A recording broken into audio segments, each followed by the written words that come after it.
Ya, pero yo mal. A ver, yo no es que estoy mal, es que estoy sin poder caminar.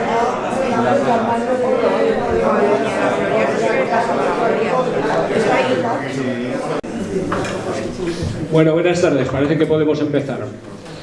Muchas gracias a todos por venir, muchas gracias a la Asociación Torrero Venecia por habernos invitado, desde luego a Nico, pero vamos, Nico es una autoridad, por haberme invitado a mí a hacer de introductor de Nico, y a Nico también por lo mismo, ¿no? Yo viví en este barrio hace muchos años, como algunos de los viejos militantes de aquí saben, y desde luego tengo unas muy buenas experiencias de este barrio, del cual me tuve que marchar por cuestiones personales, pero bueno. Y muy buena relación con toda la gente de aquí de esta asociación, que es, ya lo sabéis todos, una asociación pionera y muy luchadora aquí en los barrios de Zaragoza. Bueno, de Nico, ¿qué vamos a decir de Nico y de su libro? Pues Nico es una satisfacción, me llena de orgullo y satisfacción. Es una satisfacción y un orgullo presentarlo por varias razones. Primero, porque es un joven historiador y desde luego a los que ya peinamos canas hace días, pues nos satisface muchísimo y nos llena de esperanza, sobre todo que haya gente joven que se preocupa por la historia, y además por la historia de verdad, no de la historia de los revisionistas que nos están inundando en todo momento, ¿no? Aparte de eso, os tengo que decir que yo conocía a los padres de Nico, y aunque no estuve nunca en su casa, creo, nunca en su casa familiar, pero sí que sé que su casa, más que una casa, era una biblioteca. Lo que se ve, o sea, todos los pasillos de la casa de Nico, de su infancia, de su juventud, estaban llenos de libros, estanterías por todas partes y libros por todas partes. Y yo creo que estoy en lo cierto, ¿no? Lo cual supongo que también tuvo que influir su madre francesa, su padre aragonés, su madre francesa. Todas estas circunstancias familiares yo creo que también influirían algo en la formación de Nico. Por otro lado, yo estuve en la presentación, la primera presentación que creo que hizo Nico en la librería Antígona, aquí en Zaragoza, y contaba, pues bueno, esto lo contaron los de la librería, que seguía siendo socio de la librería, a pesar de todo, a pesar de llevar varios años ya en Grenoble, en la Universidad de Grenoble, y seguía siendo socio, lo cual pues es bastante significativo. Y por otro lado también contó él una anécdota, que no sé si se la estoy chafando ahora, que dijo que su primer sueldo fue para llenarse de libros de aquella librería, no fue para entregárselo a sus padres como era normal en aquella época, el primer sueldo que ganó, ¿no? Y del libro que estamos que está presentando hoy, pues bueno, qué decir. Lo primero, que el título ya creo que dice bastante, pero sobre todo lo que dice también es la valentía del escritor. No solamente porque eso ya da una idea de por dónde vienen los tiros, sino porque eso yo no sé hasta qué punto te ha beneficiado, eso nos lo contarás, o yo el otro día estaba buscando en una librería del Corte Inglés y no estaba el libro, y digo, hostia, pero luego sí que lo he visto en otras del Corte Inglés, pero digo, igual estos del Corte Inglés con este libro, con este título no les apetece mucho venderla, ¿no? Entonces no sé hasta qué punto te ha beneficiado o te ha perjudicado. Pero vamos, en todo caso me parece un título valiente, más en la época que estamos, que decir, bueno, ahora, no sé, cualquiera que se mueva por las redes y cualquiera que se mueva por los círculos de reivindicación o lo que sea, se puede encontrar con gente, es que con Franco vivíamos mejor. Joder, vivíamos mejor. Y ahora va alguien y dice ni una, ni grande, ni libre. Entonces, desde esos dos puntos de vista me parece que es un libro muy valiente. Y por otro lado, un libro muy erudito. Tampoco voy a pisar nada, pero os voy a decir que está lleno de notas y de citas, cosa que también se agradece, aunque también tengo que decir que es un hándicap, porque si te tuvieras que leer conforme vas leyendo el libro todas esas notas, no acabarías de leerlo nunca, ¿eh? Entonces lo tienes que dejar para el final. Pero también hoy día, aparte de estos que dicen que con Franco vivíamos mejor, también está la gente que se dedica a escribir de todo, que sabe de todo. Están los todólogos que saben de todo y no ponen ni una puñetera nota a pie de página, ni ninguna cita, ni nada. Y entonces dices, bueno, este hombre es su sapiencia o es la Wikipedia la que nos está conteniendo aquí en poco rato. Desde luego no es el papel de Nico, sino todo lo contrario.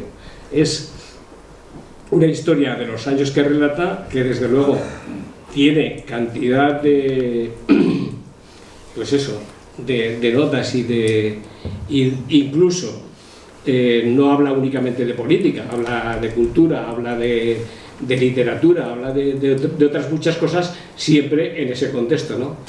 Entonces todo eso es un gran trabajazo que le costó escribir unos cuantos años. Y en fin, ya no os cuento más, simplemente muchas gracias a todos, muchas gracias Nico, y os dejo con él, que es el protagonista.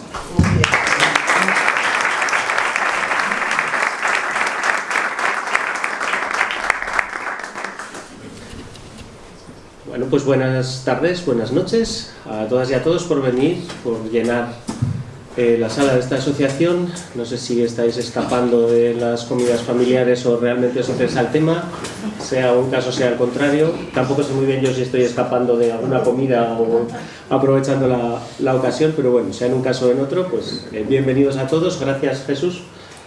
Siempre es un placer para mí, además, ser presentado. Por supuesto que por ti, Jesús. Por supuesto agradezco la presencia aquí de Miguel Ángel. Sois vosotros los que hicisteis historia de verdad. Yo me limito a contarlo, pero la lucha de verdad pues fue la vuestra, y mi agradecimiento y el agradecimiento de toda la gente de nuestra generación nunca os lo agradeceremos lo suficiente.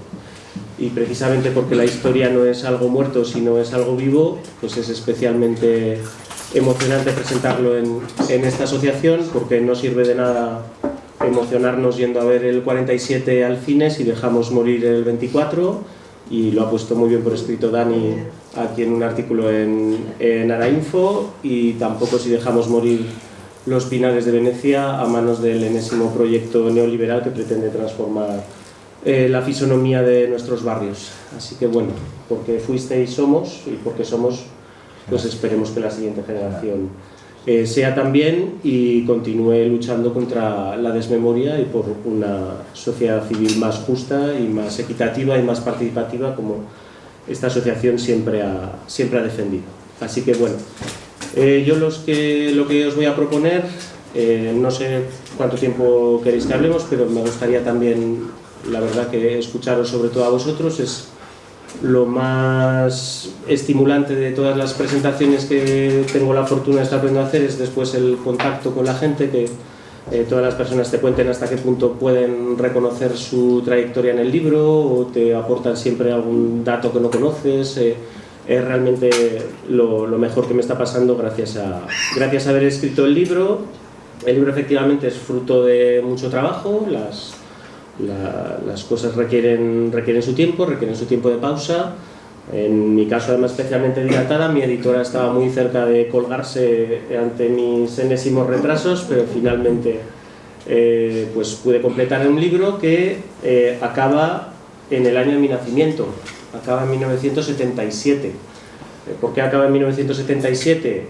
Os preguntaréis. Por supuesto, no faltó el bocachancla de turno en redes sociales que dijo, bueno, es que ¿cómo va a escribir un libro sobre el franquismo si ni siquiera sabe en qué fecha murió Franco? Se ha equivocado incluso en la fecha en la que murió Franco. Me pone que la dictadura acabó en 1977. Bien, no es que me haya equivocado en la fecha de la muerte del dictador, sino que yo considero que la dictadura no termina solamente con la muerte del dictador, sino que termina con la supresión del partido único. La dictadura franquista fue muchas cosas. La dictadura franquista pudo cambiar de discurso, pudo cambiar de objetivos, pudo cambiar de clase política, estuvo incluso a punto de romper amarras con su religión, estuvo muy cerca de denunciar sus relaciones con el Vaticano, pero hay algo que la dictadura nunca cambió, que es que fue siempre un régimen de partido único. Lo podemos llamar como queramos: Falange Española Tradicionalista de Blas Hons, Movimiento Nacional, partido único, pero el único vehículo de participación posible de una parte muy limitada de la ciudadanía durante 40 años, desde 1937 hasta el año 77, fue Falange, fue el partido único. Y esto no terminó hasta 1977, así que para todos aquellos que dicen que Falange nunca tuvo importancia, que nunca tuvo presencia, algo que evidentemente no resiste el más mínimo análisis de la realidad, pues razón de más sabiendo que el Movimiento Nacional tan solo se suprimió en abril de 1977, cuando se desenganchó ese gran cangrejo que había en la calle Alcalá 44 en Madrid, aunque su sombra todavía quedó perceptible, de la misma manera que la sombra del movimiento quedó perceptible en la democracia española durante mucho tiempo, inclusive hasta el año 2019, que es el momento en el que comienza el libro, con el traslado por fin de los restos del dictador a la capilla de Mingo Rubio. ¿Por qué a la capilla de Mingo Rubio? Porque, y esto entra un poco con la explicación del propio título, ¿por qué este título? Porque esta dictadura no fue la dictadura de una sola persona, de ahí el ni una, ninguna dictadura lo es.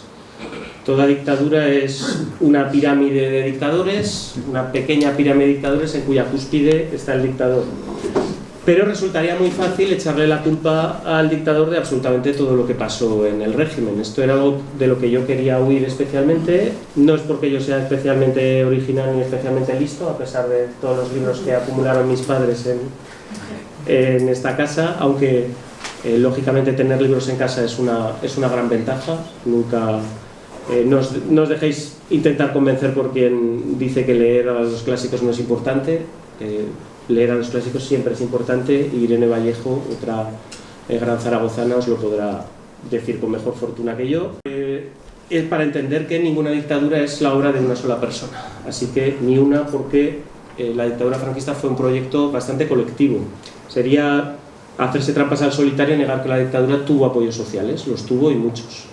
Prácticamente la mitad del país. La otra mitad del país que se beneficiaba de la gente represaliada por la ley de responsabilidades políticas, que se represaliaba de poder tener acceso a una portería, a una conserjería, a una serie de puestos para la administración para la que mucha gente había quedado inhabilitada, porque habían sido combatientes en el bando franquista de la guerra civil, porque habían sido víctimas también de la represión republicana, que también tiene que formar parte de la ecuación, sea o no doloroso, y toda esa gente hizo que esta dictadura no fuera la dictadura de una sola persona.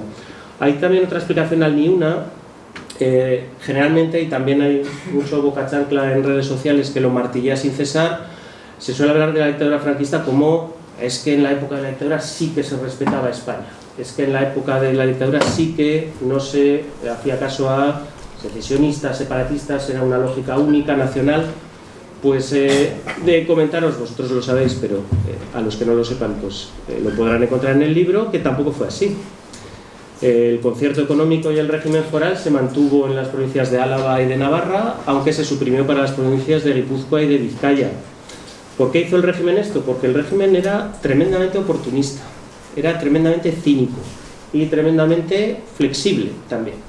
Así que estas dos provincias que le tuvieron una gran respuesta en el momento del golpe de Estado del 18 de julio mantuvieron esa parte del ordenamiento territorial, y sin embargo se suprimió para aquellos territorios que no tuvieron una respuesta política tan adecuada.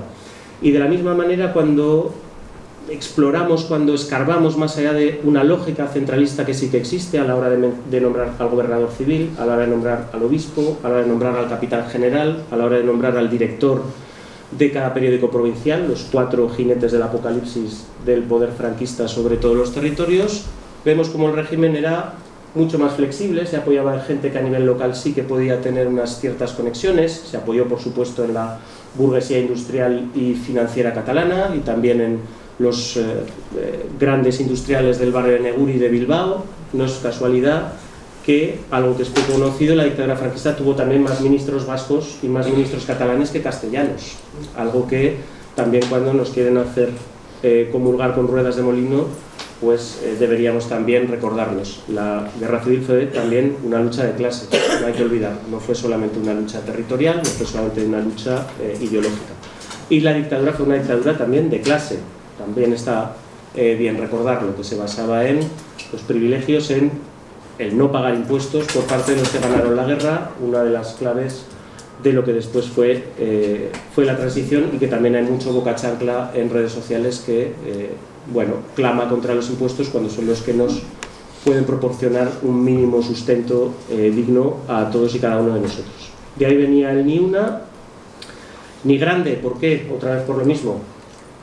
Make America Great Again, hacer grande a España otra vez, fue también un poco la promesa de la dictadura franquista, grande en los términos que entendía la propia dictadura por la grandeza nacional, que es volver a las rutas imperiales, acrecentar el imperio, conquistar todo el conjunto del protectorado de Marruecos, hacerse con Orán, hacerse con Gibraltar, con Tánger. Esta fue la promesa de grandeza de la dictadura, y no solamente la incumplió, afortunadamente, sino que además la dictadura franquista fue lo más antipatriótico que ha habido como régimen en toda la historia española del siglo XX. La dictadura franquista vendió la soberanía nacional, enajenó la soberanía nacional en todas y cada una de las ocasiones en las que le fue necesario para sobrevivir. La enajenó en los acuerdos con Argentina, que convertían Cádiz en un puerto franco para las exportaciones argentinas al conjunto de Europa. Algo especialmente simbólico, además, elegir el puerto de Cádiz, el puerto histórico del contacto con el imperio. Todos estos defensores del imperio deberían revisar los acuerdos del protocolo Franco-Perón del año 46, del año 48. Y después volvió a enajenar la soberanía nacional. Aquí en Zaragoza es especialmente conocido con el acuerdo de las bases con Estados Unidos. El acuerdo de las bases con Estados Unidos es especialmente sangrante porque todo el personal de las bases americanas disfrutaba en la práctica de inmunidad diplomática. Tú no querías tener un problema con cualquier persona que trabajara en la base. Ellos se regían por un estatuto particular según el cual los tribunales españoles no tenían absolutamente ninguna jurisdicción sobre estas personas. Si tenías un pleito de propiedades, si tenías un pleito de agresión sexual, si tenías cualquier clase de problema con este personal, estabas completamente dejado de la mano del Estado, que tiene que responder por tus derechos como ciudadano del Estado. Era una enajenación también de la propia seguridad nacional. Estados Unidos se reservaba el derecho de almacenar armamento nuclear simplemente informando a las autoridades españolas sin necesitar de su autorización previa, y eso es algo que, por ejemplo, en el marco de la OTAN, pensemos lo que pensamos del marco de la OTAN, está estrictamente prohibido. Las bases en el marco de la OTAN están siempre alejadas de los grandes núcleos urbanos. Si miráis dónde están las bases en España, estaban en Torrejón, al lado de Madrid, en Morón, al lado de Sevilla, en Zaragoza y en Rota, es decir, cerca de grandes núcleos de población, con lo cual se ponía en peligro a esta población. Y el almacenamiento de bombas nucleares provocó la pérdida famosa de las bombas nucleares en Palomares y ese baño maravilloso de Manuel Fraga, cual Brigitte Bardot saliendo de las aguas como Dieu à la femme, solo que bueno, en versión Manuel Fraga, con ese gran secundario que era el embajador de Estados Unidos. Y después llegamos a la última parte del título, ni libre. Bueno, aunque también nos quieren hacer comulgar con ruedas de molino, ni España ni la población española fue, por supuesto, ni remotamente libre durante estos 40 años. Así que esto era no solamente una manera de deshacer el eslogan de la dictadura. Las dictaduras les gustan mucho los eslóganes en tres partes. En esto no es tampoco nada original. Esto era otra cosa que a mí me interesaba mucho tratar de transmitir a través del libro, esta nefasta idea de la España es diferente. España no es diferente en nada, ni siquiera sus eslóganes son originales. En Alemania también existía el Ein Volk, el Reichsführer, un pueblo, un Estado, un caudillo. En Italia el credere, obedire, combatire, creer, obedecer, combatir. Pues aquí les dio por él una grande y libre, pues al contrario de lo que dijo la dictadura, España en esta época no fue ni una, ni grande, ni libre. Y de aquí el título del libro, sugerido por la editorial, que ha sido valiente también a la hora de poner este título. No sabría decirte si ha traído problemas o no, pero bueno, yo tampoco quería publicar el libro para dejar mis principios en la puerta de entrada a la editorial a cambio de poder vender los ejemplares en el Corte Inglés o donde sea. Se venden en las librerías de barrio. Si lo compráis, compradlo en las librerías de barrio, por favor. Todos tus libros, Antígona, Anónima, La Pantera Rosa, las que hacen realmente vivir nuestros barrios. Lo que yo pensaba proponeros era un poco una ruta un poco visual, para que no se nos haga tanta bola como si fuera esto un turrón de esos de yema denso de la época, e ir comentando también algunas características de las que hablo en el libro. Cuando me pase, pues tú me das un esto y lo dejamos por cerrado. Algunas de estas fotografías están incluidas en el libro, otras no. La cuestión de los derechos de autor de las fotografías fue terriblemente penosa. No están todas las fotografías que me habría gustado incluir, pero bueno, afortunadamente la mayor parte de ellas sí que pudieron estar en la edición. Me gusta mucho empezar con esta fotografía. Si no la conocéis, os la comento yo. Este que tenemos en el medio es Julián Besteiro, el gran líder socialista, el que fuera presidente del Parlamento de la Segunda República. Aquí está en la cárcel de Carmona, en Sevilla, y está rodeado de todo este grupo de sacerdotes, curas vascos. Estos son los curas que fueron capellanes del Ejército Autonómico Vasco durante la Guerra Civil Española. Esta fotografía fue sacada ilegalmente de la cárcel y después publicada en el exilio, en las publicaciones sobre todo del nacionalismo vasco, como prueba de vida de que Julián Besteiro, sobre el que existían muchas especulaciones, seguía con vida. Esta fotografía me parece muy buena para explicar qué fue la represión franquista. El régimen franquista se apoyó siempre en la represión, y la lógica de la represión franquista fue siempre la misma, desde su nacimiento hasta el final.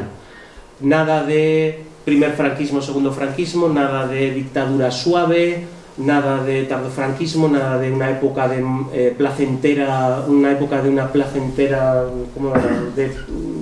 extraordinaria placidez, como dijo el exministro del Interior Mayor Oreja. La lógica de la represión de la dictadura fue siempre la misma. Lo que pasa es que su grado de aplicación, desde el punto de vista numérico, iba cambiando en función de los estándares internacionales. No era lo mismo masacrar a toda una población en los años 30, cosa que desgraciadamente es muy habitual, con el genocidio armenio, con las matanzas de la Primera Guerra Mundial. La comunidad internacional está muy curada de espanto de las grandes matanzas. Con después lo que fue el desarrollo de la cultura de los derechos humanos, el nacimiento de Naciones Unidas a partir del año 45, todo lo que estamos perdiendo ahora mismo y no deberíamos perder, de tal manera que tú podías masacrar a una población mucho más fácilmente en los años 30 que en los años 60. La dictadura franquista tuvo una violencia siempre extremadamente cínica, porque siempre miraba cuál iba a ser su repercusión de cara al exterior, de tal manera que también dependía de lo segura que se sintiera su grado de represión en un sentido o en otro. Pero nadie se libraba de la represión de la dictadura franquista. La dictadura no hacía ninguna distinción entre ser hombre y ser mujer, y el mejor ejemplo son las 13 Rosas, algunas de ellas menores de edad. No hacía tampoco diferencias si eras menor de edad. Aquí están todos los huérfanos de auxilio social, con este cómic maravilloso de Paracuellos, que es el gran recuperador de la memoria de todos estos niños. Muchos de ellos, además, de padres huérfanos adoptados después por familias poderosas por parte del régimen, o que les tuvieron que cambiar los nombres para hacerlos más aceptables por parte de la Iglesia Católica, como fue el caso muy cercano de las hijas de Ramón Acín y de Conchita Monrás, Katia y Sol, que tuvieron que pasar a llamarse María y que tardaron mucho tiempo en poder volver a recuperar sus auténticos nombres y también su auténtica identidad. Pero es que ni siquiera llevar los hábitos era tampoco una garantía de seguridad frente a la represión franquista. El régimen franquista es indudable que fue apoyado por la jerarquía eclesiástica y por la Iglesia española y por el Vaticano, pero cuidado con decir que el régimen franquista era católico. El régimen franquista decidía quién era católico y quién era mal católico, quién era católico de verdad y quién no lo era. Y también en las asociaciones de barrio, y después en la transición se va a ver muy bien con los curas obreros, etcétera. Para que os hagáis una idea, en la cárcel concordataria, la cárcel que se crea específicamente para recluir a los sacerdotes durante la dictadura, hay un momento en el que hay más sacerdotes presos que en cualquier régimen dictatorial de Europa del Este. En la España católica hay más curas en la cárcel que en Rumanía, que en Polonia, que en Hungría, que en cualquier dictadura del este. Y no solamente hay curas vascos, hay curas de Moratalaz, hay curas de Ferrol, hay curas de prácticamente toda la geografía española. Y esto pasa también al principio. Esto es una imagen del año 40 y todos estos curas, como dijo Franco, los voy a mandar a hacer autonomismo vasco a Andalucía.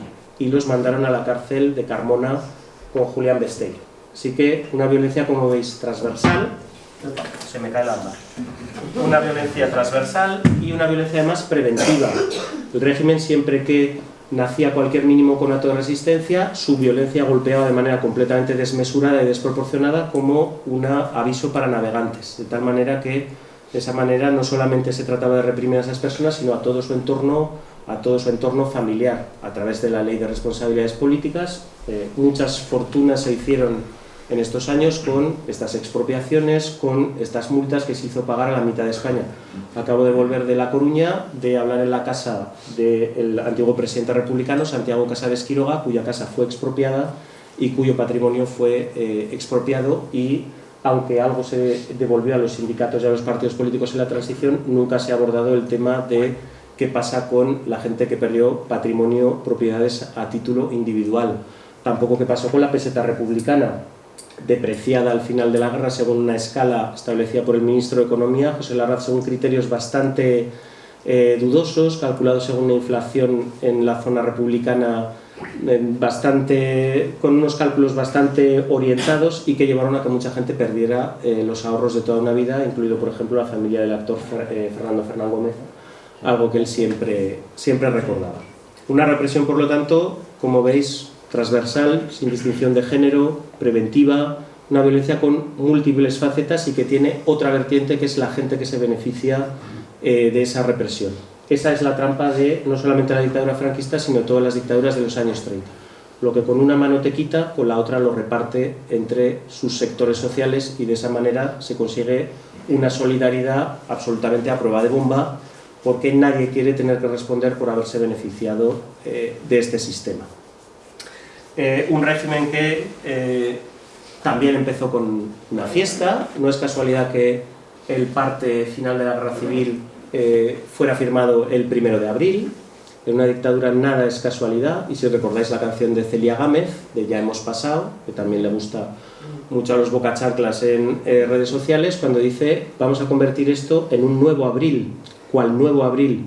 Porque abril se había convertido, por el 14 de abril, en una fecha republicana, en un mes republicano, y se trataba también de robar el mes de abril, como si fuera la canción de Joaquín Sabina, y por eso, a pesar de que las tropas entran el 28 de marzo en Madrid, el parte final no se firma hasta el 1 de abril. A pesar de eso, yo marco el inicio de la dictadura en el febrero de 1939.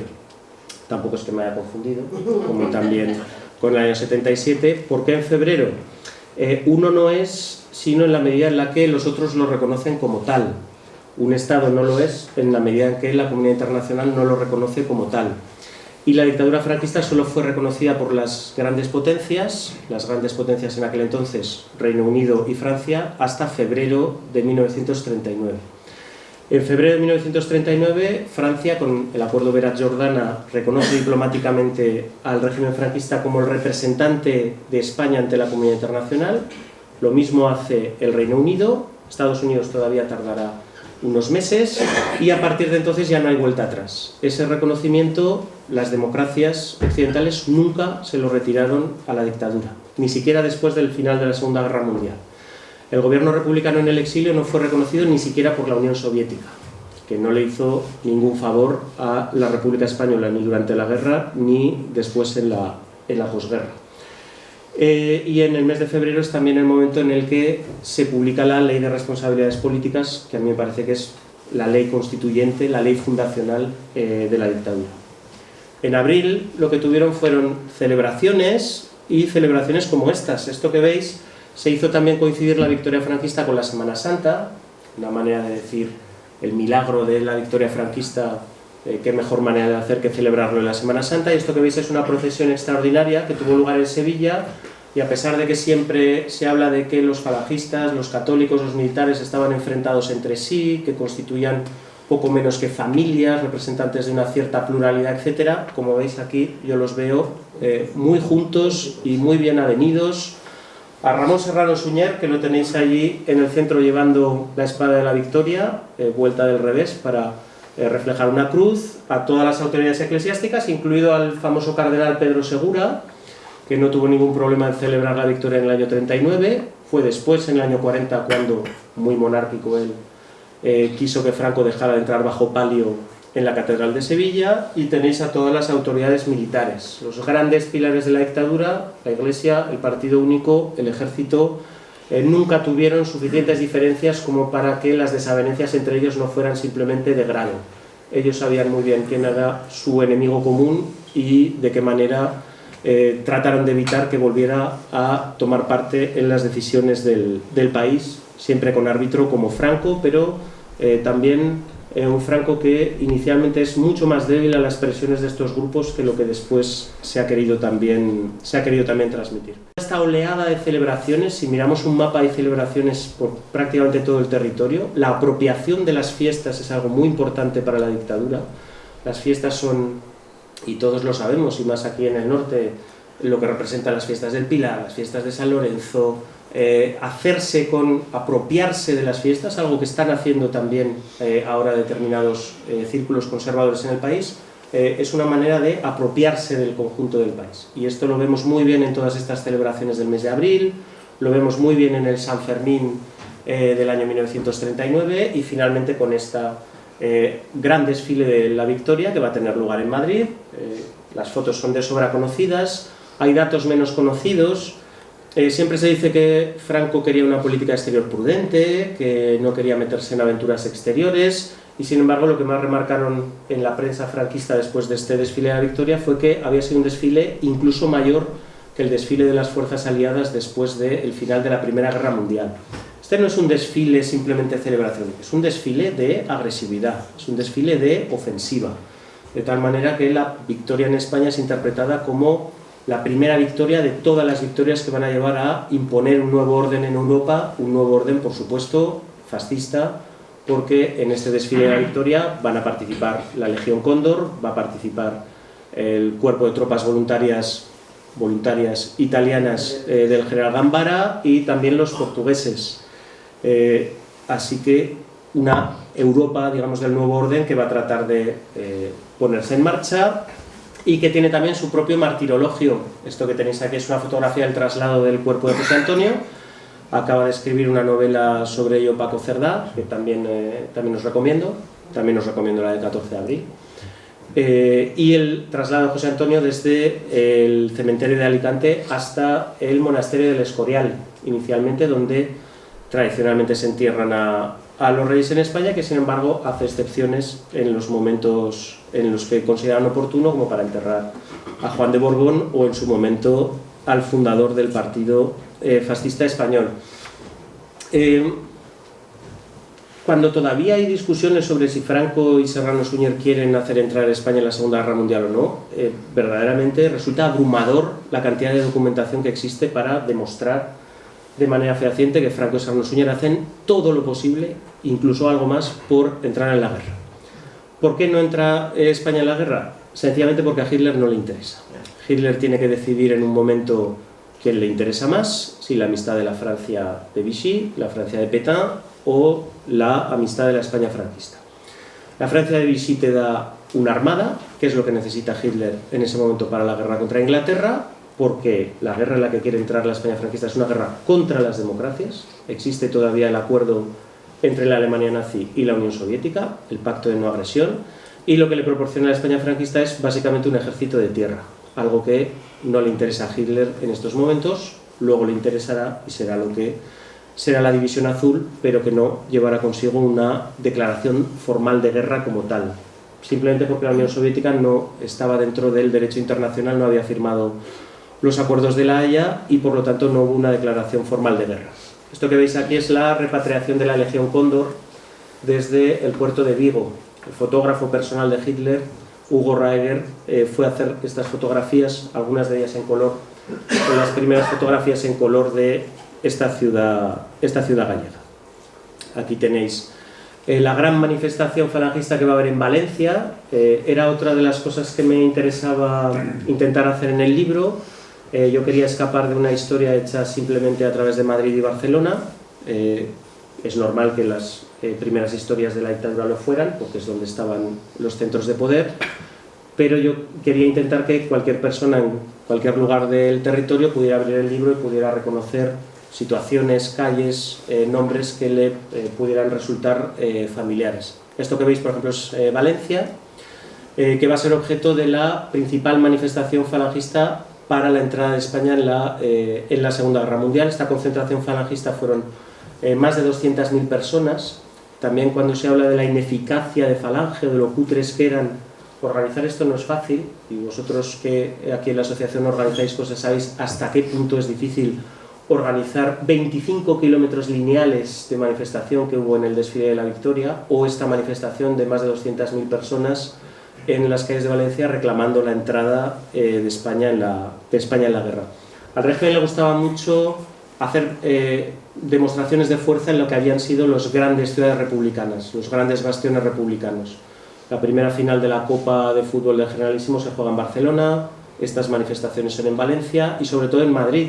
Madrid, que en esta época es un símbolo internacional del antifascismo y que el régimen nunca acabó de dar por conquistado, y por eso este tipo de demostraciones de fuerza van a ser muy recurrentes en la capital. Y un régimen franquista que va a tener también la suerte de, a diferencia de otros regímenes fascistas de esta época, muchos surgidos de la ocupación alemana, Eslovaquia, Croacia, etcétera, de conquistar un Estado que tiene una cierta tradición administrativa, que tiene toda una red de consulados, una red de embajadas, muchas de ellas incluso por encima de las posibilidades económicas del país, y son gente que conoce bien el oficio. La mayoría del cuerpo diplomático español se alineó con el bando franquista y suelen ser bastante olvidados en los análisis. Este cuerpo diplomático jugó un papel bastante importante y consiguió bastantes éxitos, sobre todo de cara a la propia imagen exterior del país. Esto que veis aquí es, por ejemplo, uno de los episodios con los que se inicia uno de los capítulos. Después de participar en la Guerra Civil Española, Ernest Hemingway volvió a Estados Unidos y escribió esta novela. Consiguió el título en francés, es Por quien doblan las campanas, que también os invito a leer. Fue adaptada al cine y era el gran lanzamiento para el año 1940, y inicialmente el guión original de la película respetaba mucho más la novela. Era una película que hablaba del bando franquista como un bando extremadamente represor, había una violación colectiva por parte de los falangistas contra la protagonista, como cuenta la propia protagonista en la novela. Si recordáis la película, al ver la película es muy difícil incluso reconocer que tiene lugar en España, y la versión de la represión franquista está bastante dulcificada. Esto no fue simplemente un criterio comercial, esto es el resultado de la presión de la embajada española en Washington y del cónsul español en San Francisco, que se hicieron con un ejemplar del guión y que presionaron a las autoridades al más alto nivel, incluido varias llamadas del Ministerio de Exteriores a Summer Welles, el asesor de política exterior del presidente Roosevelt, para que se cambiara el guión de esta película y se dulcificara la imagen del régimen franquista en el exterior, mucho a través del cine. Mucha de nuestra cosmovisión viene a través del cine, y estos tratos del régimen franquista con Hollywood empezaron bastante pronto, mediante toda clase de ofertas económicas, monopolios sobre el mercado cinematográfico español, mercado muy importante, con una población muy acostumbrada a que su tiempo de ocio fuera precisamente acudir al cine, que consiguieron este tipo de éxitos como cambiar el guión, cambiar el metraje final, el montaje final de esta película. Más pruebas, tenéis todas las que queráis. Las propias fotos en Zaragoza son bastante elocuentes de todas las reuniones que va a haber. Aquí tenéis a Serrano Suñer, otra vez en el centro, está en Nuremberg, al lado del jefe de las SS, de Heinrich Himmler, y son testimonio todos estos viajes de este deseo de entrar en este nuevo orden que se está fraguando en Europa. La famosa foto que tenéis en Hendaya de Franco y Hitler, después modificada. Lo del Photoshop y las fake news no son algo tampoco nuevo. Esta fotografía fue manipulada y durante muchos años a Franco, en lugar de presentarlo pidiendo un taxi, le borraron el brazo y lo trataron de mostrar todas estas imbecilidades que se oyen siempre de el tren llegó tarde, no levantó el brazo. Todo esto es auténticamente mierda, porque de verdad alguien puede pensar que porque llegue un tren tarde 3 minutos tú vas a poner nervioso. Es exactamente el protocolo de la época. El protocolo indica que la persona más poderosa recibe al que viene y tiene que recibirlo con esa bajada de la escalería del tren, y si miráis todas las recepciones de las reuniones entre Mussolini y Hitler son exactamente iguales, y tenéis una de ellas por ejemplo en El Gran Dictador de Charles Chaplin, la llegada de Mussolini, Napoloni a la estación de tren. El protocolo es siempre el mismo, el emperador japonés recibe así al emperador títere Manchukuo, el protocolo es siempre el mismo, el tren es un símbolo de modernidad y el que llega es el que va a pedirle algo a la persona que lo está recibiendo, y es exactamente el mismo protocolo que se aplica en este viaje en Hendaya. En las reuniones de Franco también, como veis, con Mussolini, febrero del año 41 en Bordiguera, siempre con Serrano Suñer. Es otra de las características del régimen franquista. Franco siempre tiene un valido, una persona que es un consellere, una persona que le susurra al oído, siempre una persona de confianza, Nicolás Franco, que después se va a Portugal y que es clave en todo el entramado financiero que van amasando los Franco. Si no lo sabéis, Nicolás Franco va a ser después el principal accionista de Renault en Valladolid.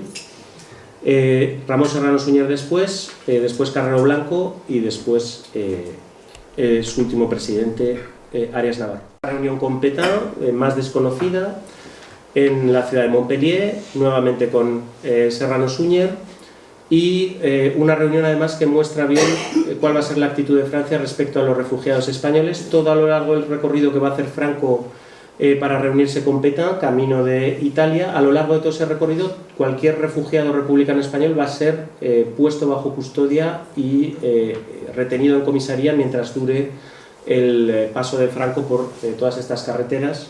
Comieron en un restaurante que se llama Restaurante Vercingetorix, en el cual podéis todavía, si queréis, ir a comer, sigue todavía abierto, aunque solo somos 4 frikis los que sabemos de la existencia de este restaurante. Aquí tenéis el envío de la División Azul, como veis, con todo el mundo a la salida de la Estación del Norte pidiendo un taxi, con las banderas alemanas, italianas. Esto tampoco es algo específicamente español. En todos los países de Europa Occidental se crearon cuerpos de voluntarios anticomunistas para ir a luchar al frente del Este, anticomunistas y fascistas. Porque cuando se habla de la División Azul es completamente falso decir que lo único que los movía era el anticomunismo. Este es un cuerpo que luchó bajo la bandera de la Wehrmacht, del ejército alemán, en una guerra de agresión para imponer un nuevo orden fascista en Europa. No fue solamente el anticomunismo lo que guió a varios de estos, que después van a ser muchos de ellos veteranos de la División Azul, los que llegan al generalato durante la transición. La gente con la que os la teníais que ver en la transición, pues era gente que había sido veterana de la División Azul. Entonces, si la transición fue fácil, verosla con alguien a quien había condecorado Hitler en persona, con el señor Milas del Bosch, con el general Armada, Gutiérrez Mellado, todos ellos antiguos veteranos de la División Azul. Y los sueños imperiales, no me quiero alargar, esto es una fotografía de Tánger. El régimen franquista tuvo un discurso sobre Marruecos muy basado en la idea de una hermandad hispano-marroquí, y mandó a este fotógrafo, Nicolás Müller, cuyos fondos fotográficos se conservan actualmente en la Comunidad de Madrid, para demostrar hasta qué punto Andalucía y Marruecos eran verdaderamente territorios hermanos, hasta qué punto digamos, la raza hispánica y la raza marroquí eran una misma.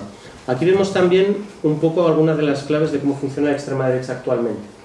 La extrema derecha actualmente, sin romper ese vínculo nostálgico con todo lo que representa la dictadura, cuando por criterio de actualidad le conviene romper cualquier cosa que formara parte del discurso del régimen, lo hace también, como por ejemplo en su discurso respecto a Marruecos, respecto en su discurso hacia la inmigración.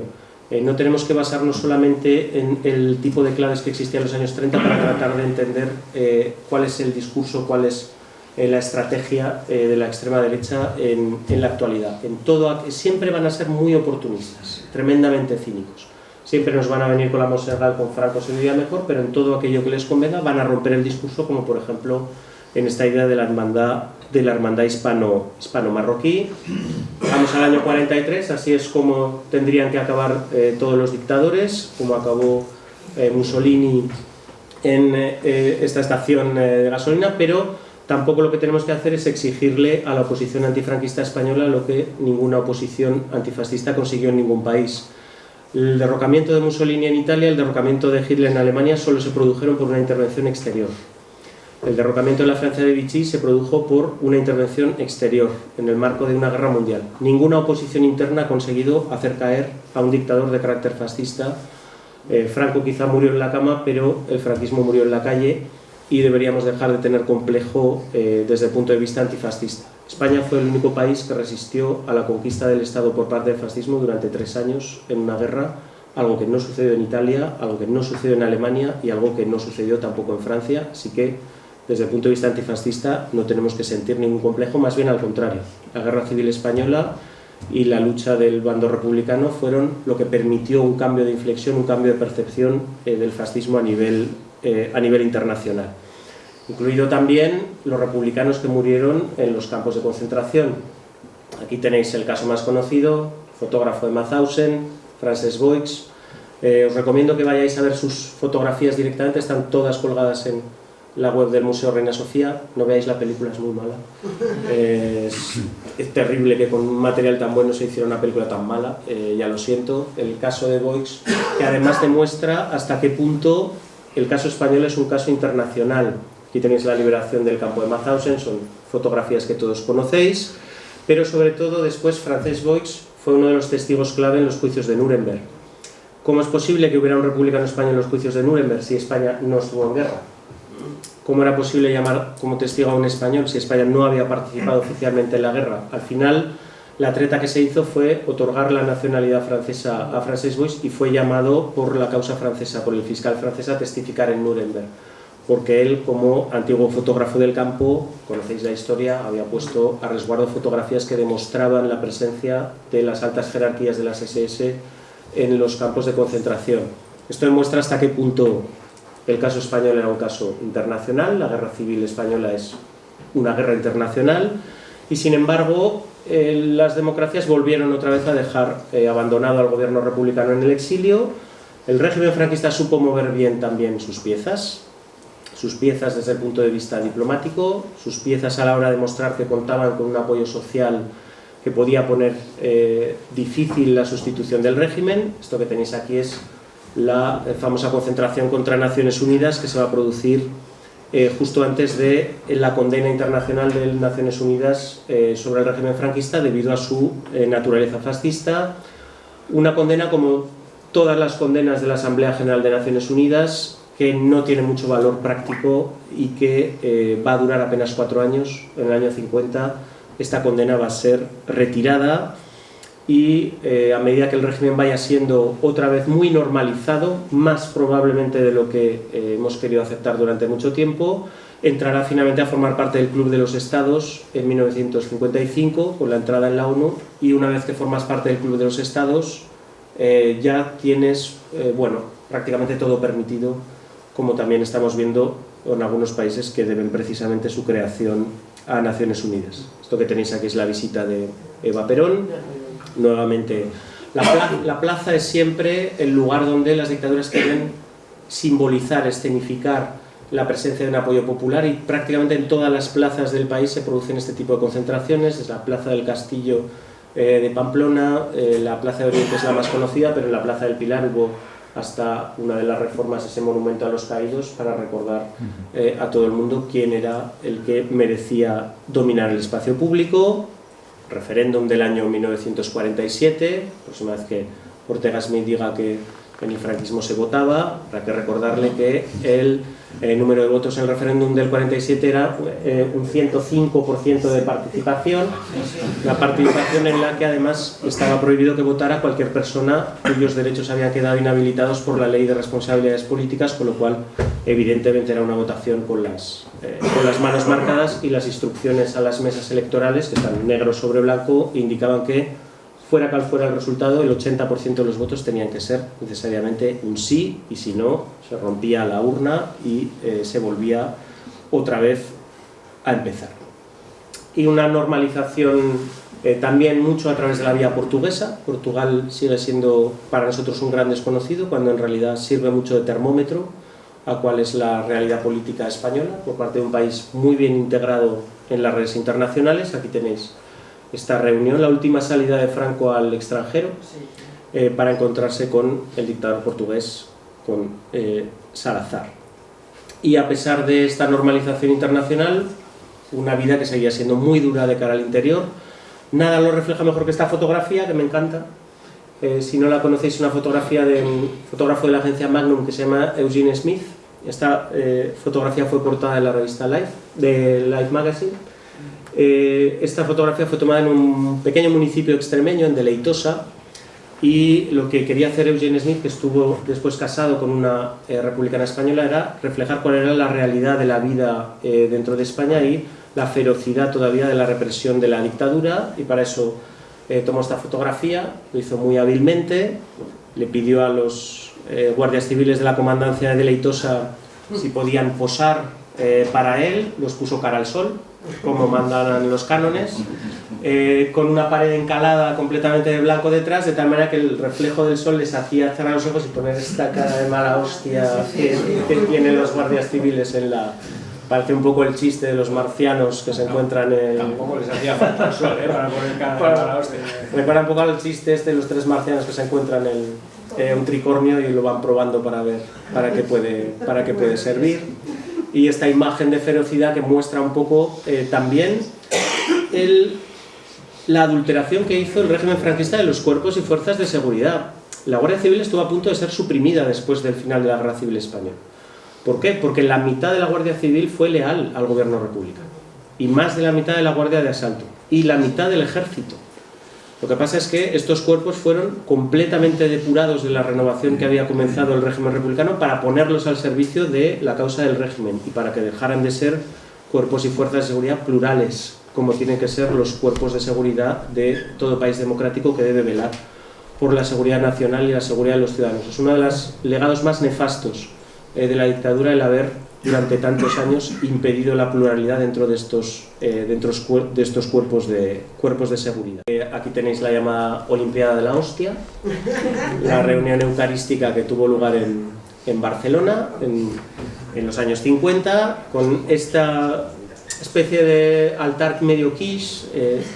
La cruz además tenía el no va más de la modernidad, tenía luces de neón, una especie como cruz entre whiskería y altar, pero que trata un poco de reflejar esta búsqueda creciente de la modernidad, de modernizar el mensaje por parte de la dictadura, y fue bastante exitoso en el caso de Barcelona, lugar donde se va a recibir también el barco con los repatriados que todavía estaban presos en la Unión Soviética, de la División Azul, por mediación de la Cruz Roja francesa, a pesar de que la prensa franquista dijo que había sido gracias al caudillo.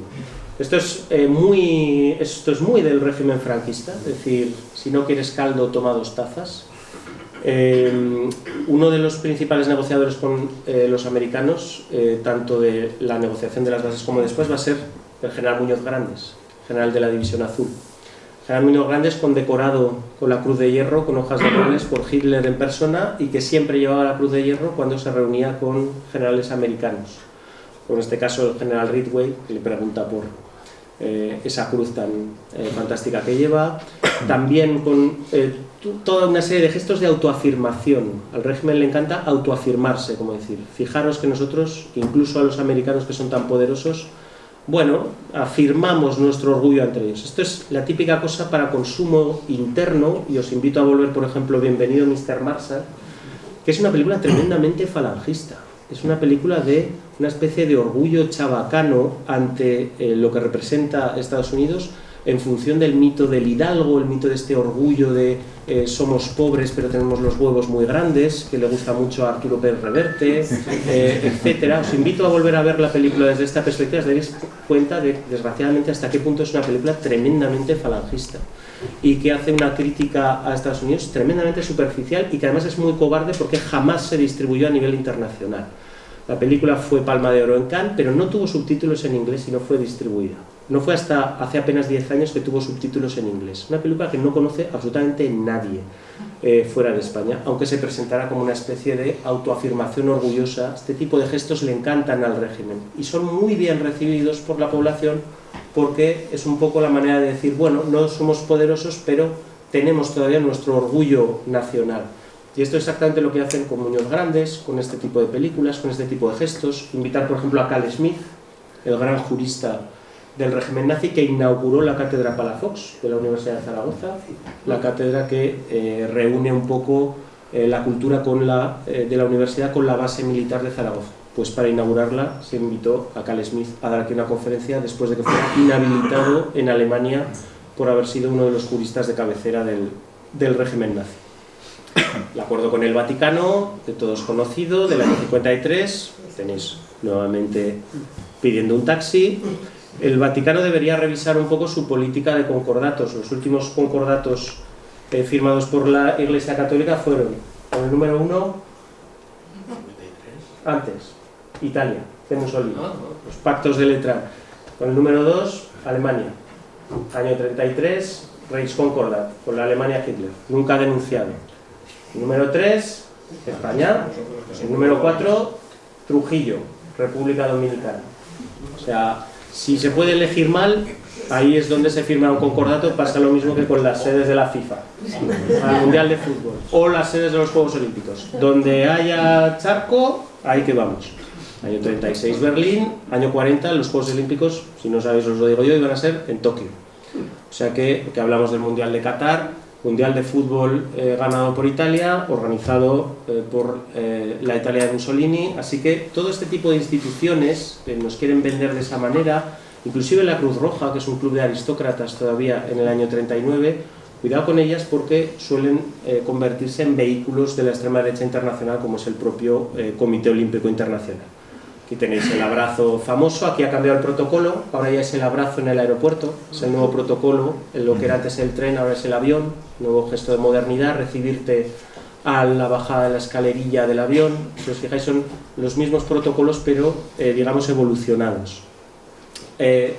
A pesar de todo, algo se mueve también dentro de la propia sociedad española, hasta que tenéis aquí es Mercedes Formica, una falangista, que sin embargo va a ser una de las primeras que denuncie, por ejemplo, la violencia doméstica, denuncia la violencia de género en el ámbito familiar. Va a encontrar un subverticio legal interesante, es decir, que están denunciando al marido por no ser un buen marido cristiano y de la necesidad de tener alguna clase de protocolo que pueda permitir la separación, etc.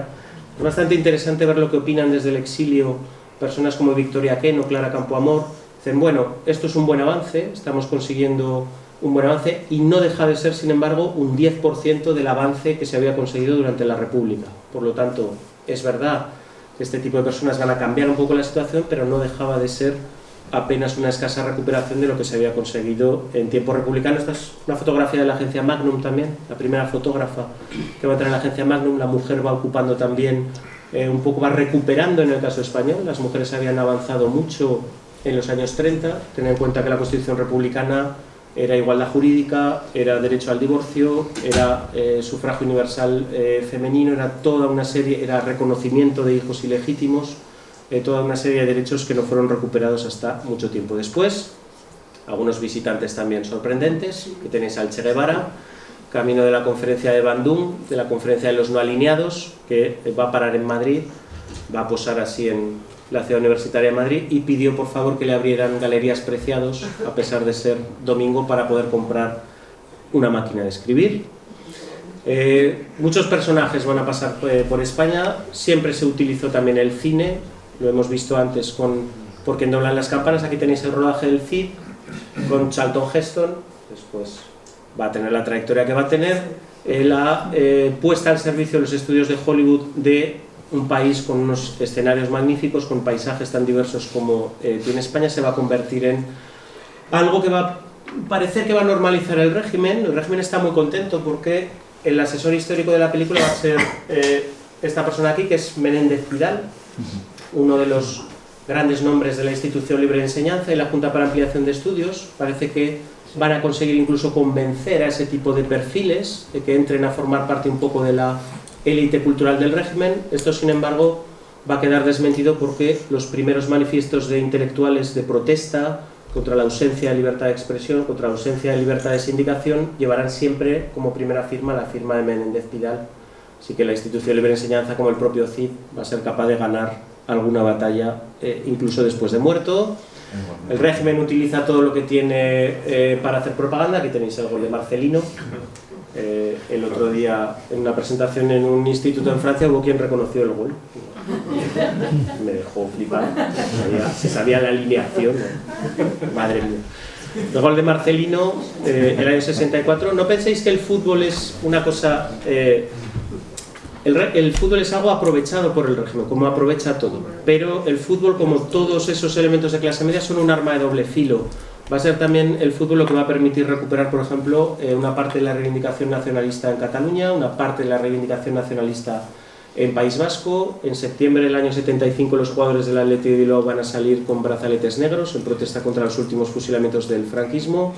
2 jugadores del Racing de Santander se van a negar a jugar y van a salir también con cordones y brazaletes negros y serán expulsados por la policía en el medio tiempo por protestar por los fusilamientos de septiembre. Hay varios jugadores del Valencia que van a firmar a favor de la recuperación del catalán en la Comunidad Valenciana, así que el fútbol, como la música, como absolutamente todo lo que nos venden como despolitización de una clase media, tiene un arma de doble filo y significa también politización. No os creáis esta patraña de que el régimen creó la clase media española, eso es mentira, que no hubiera empezado por fusilar a la clase media republicana y que no hubiera empezado por hacer una contrarreforma agraria que impidió la creación de una clase media agraria de pequeños propietarios. Así que si hubiera sido el objetivo del régimen, no habrían empezado por suprimir la que ya existía como clase media, porque hay muchas clases medias también. No es posible hablar solo de una clase media, sino de muchas clases medias, y su grado de movilización y de politización depende mucho de cuál sea el objetivo colectivo que pueden tener esas clases en un determinado momento. Aquí tenemos la imagen: ganar a la Unión Soviética la final del europeo con un gol en el último minuto y vestidos de azul, como iba entonces la selección, pues fue uno de los momentos culminantes del régimen. Aquí tenéis el baño de Brigitte Bardot, versión Fraga. Esto, la foto del libro es todavía mejor, porque es un primer plano, sí, es un posado. Cuando estábamos viéndola en la editorial no pudimos resistirnos a poner la foto, buscarla en el libro. Es un primer plano de Fraga, es estupenda la fotografía. Y algo de lo que también se suelen olvidar: España es un país de migrantes, y esto no nos cansaremos de repetirlo, y esta idea de los años 60 como un momento maravilloso en el que con Franco se veía mejor, que lo digan a este padre y un hijo. Esta famosa fotografía de Manuel Ferrol, tomada en el puerto de Vigo. Tierras de inmigración, Galicia, Granada, que va a perder a más del 50% de sus jóvenes. Muchas de las ciudades del norte están hechas de inmigración, no lo olvidemos, ahora que también criticamos a los inmigrantes, cuando nosotros siempre hemos sido un país de inmigrantes. Muchos de nuestros compañeros nacieron en Alemania, tuvieron padres que fueron a trabajar a Alemania, porque es también una enajenación de la soberanía nacional, la enajenación de nuestra fuerza de trabajo, con acuerdos firmados con todos estos países democráticos que recibieron esta mano de obra como un auténtico maná. Suiza, Alemania. Más de la mitad del desarrollo español está basado de forma directa o indirecta en las remesas enviadas por los inmigrantes. Así que el milagro económico español está basado en las remesas de los inmigrantes y en las horas extra que hicieron los trabajadores españoles, la mayor parte de ellos pluriempleados, y a quienes muchas veces no se pagaba las horas extra, como se refleja muy bien en Atraco a las 3, esta película que también nos vende como una comedieta ligera, cuando el origen de pensar en atracar la propia entidad para la que trabajan es porque no les están pagando las horas extraordinarias. Comienzan a hacer una nueva oposición. La oposición de los 60 y los 70 no es la oposición del exilio. El canto del cisne del exilio es el premio Nobel de Literatura que se da a Juan Ramón Jiménez. A partir de entonces el exilio comienza a pesar muy poco ya en el interior del país. Es la movilización salida del interior, de las asociaciones vecinales, de las parroquias, de los estudiantes. La famosa fotografía en la Universidad de Sevilla. Entonces, si habéis estado en Sevilla, es todo por donde va el tranvía. antes de llegar al Hotel Alfonso XIII, toda la parte de la universidad, esta carga a caballo contra los estudiantes. Año 69, la sucesión a título de rey por parte de Juan Carlos. Es algo que he tratado de analizar de manera un poco diferente el sentido de la votación, con más abstenciones, más votos en contra de lo que en principio se pudiera pensar, a cargo de perfiles bastante específicos, gente que a veces provenía del tercio familiar, los únicos con una mínima votación necesaria para llegar a las Cortes franquistas. La mayor parte de ellos votaron en contra, no porque fueran antimonárquicos, ni antifranquistas, ni nada por el estilo, sino porque el régimen comienza a hacer algo que suelen hacer las dictaduras cuando pasa bastante tiempo, que es que ni siquiera respetan su propia legislación. En las Cortes este tipo de decisión no se tenía que haber tomado sin una discusión en pleno, sin la formación de una serie de comisiones, y aquí Franco, que tenía esta prerrogativa, hizo simplemente una lectura única y una aprobación, digamos, por aclamación. El hecho de no respetar este tipo de procedimientos fue mal percibido por una parte de los procuradores que votaron en contra o se abstuvieron, incluido figuras que después estarán en muchas listas electorales a partir de los 77, también en Aragón, en otros territorios, y aquí empieza a fraguarse un poco también esta cosa de la ley a la ley, aunque en un sentido muy diferente al que probablemente había pensado Juan Carlos, a quien le daba un poco igual el sistema político con tal de que se restaurara la institución monárquica. Si era con la continuidad de un régimen autoritario, pues muy bien. Si era con un régimen semiparlamentario con un partido comunista prohibido, pues también. Y si al final la lucha popular consiguió finalmente que fueran aceptados la mayoría de los partidos, no todos. En las elecciones 77 había partidos todavía ilegalizados, sobre todo los que eran partidos republicanos. Un antiguo dirigente llegado del exilio siempre recordaba cómo lo habían encerrado en la comisaría de la Dirección General de Seguridad en Madrid mientras se escuchaba afuera la celebración de la legalización del Partido Comunista. Él, sin embargo, seguía en el calabozo de la Dirección General de Seguridad y el Partido Republicano no fue... Muchos partidos republicanos históricos no fueron legalizados hasta después de las primeras elecciones. Tenéis a Marcelino Camacho, Miguel Ángel ya se ha ido, pero no hace falta volver a rememorar la importancia de comisiones obreras, a pesar de que en películas como el 47 haya quedado también olvidado el hecho de que el conductor era miembro del PSUC, era miembro de comisiones obreras. No nos salvan los Quijotes, las acciones individuales, sino la lucha colectiva. Esto también es un libro colectivo, no lo he escrito solo yo, lo han escrito todos los investigadores que tantos años han escrito tantos trabajos, han hecho tantas investigaciones que yo después he podido recoger. No lo habría podido hacer sin la universidad, sin los compañeros de mi grupo de investigación. Todo esfuerzo es siempre un esfuerzo colectivo, a pesar de que haya también liderazgos como el de Marcelino, como el de los procesados por el proceso 1001, y tenéis, no os voy a contar lo que fue la lucha vecinal, la lucha sindical, la lucha también por la autonomía, en varios territorios, no solamente en Cataluña, en Galicia y el País Vasco, en Aragón, en Valencia, en Andalucía, en todas partes. Y bueno, ya pasamos a esta última figura, Alcalá 44, esta figura arrancada pero cuya sombra todavía se proyectó durante bastante tiempo sobre todos nosotros. Esperemos que no haya que volver a hablar de estas sombras que siempre sin cesar nos amelan. Así que bueno, con un camino hacia la luz vamos a dar por finalizado este año.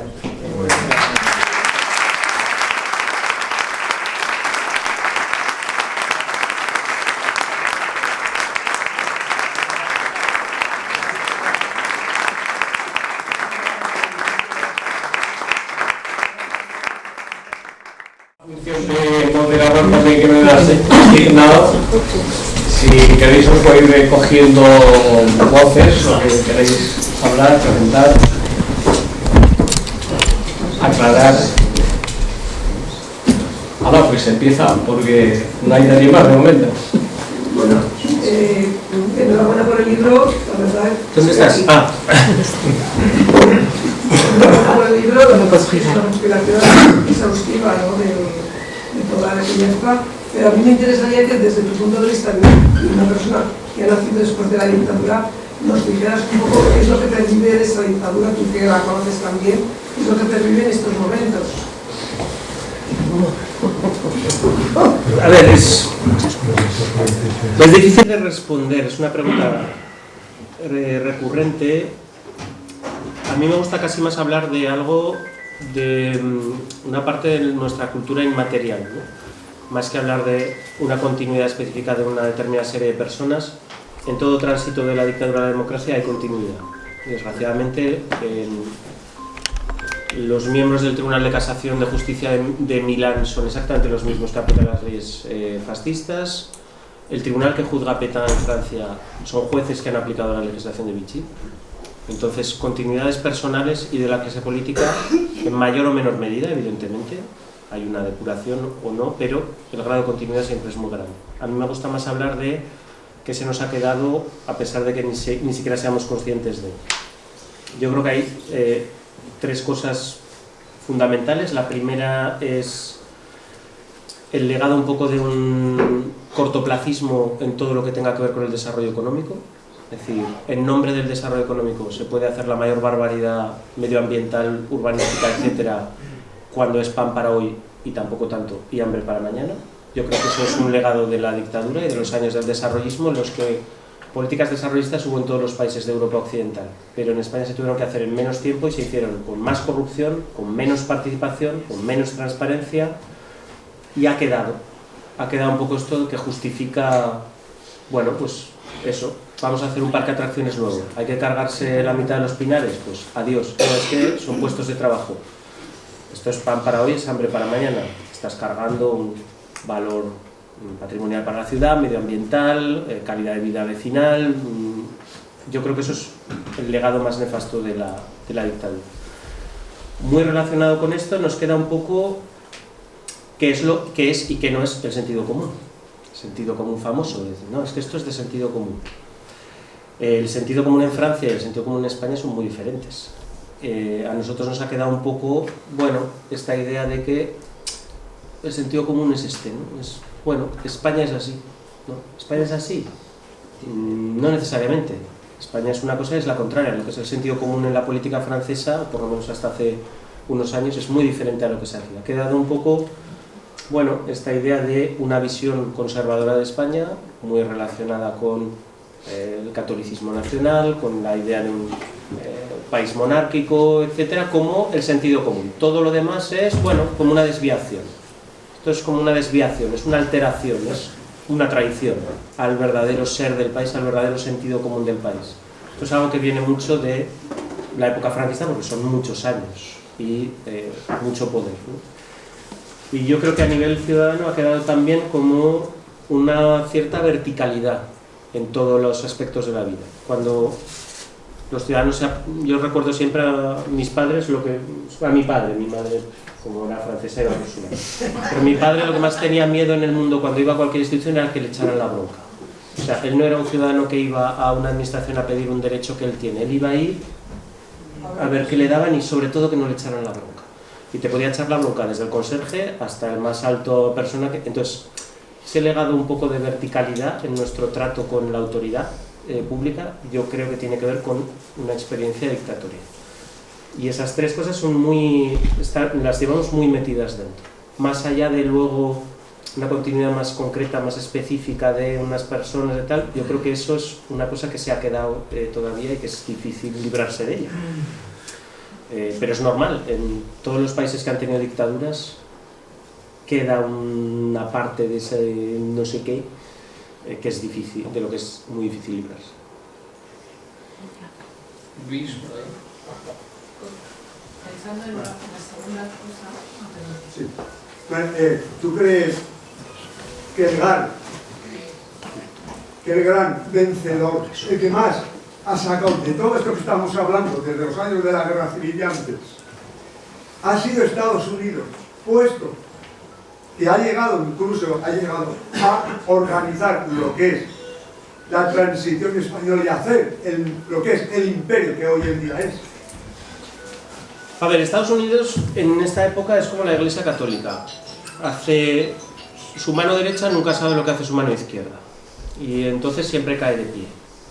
Estados Unidos hace una cosa y lo hace con todas las dictaduras. Por un lado, apoya a la dictadura, le da créditos, le da reconocimiento diplomático, Por otro lado, ha identificado quiénes pueden ser los grandes líderes de la oposición y cuando tienen algún problema, muchos de ellos acaban en una universidad americana.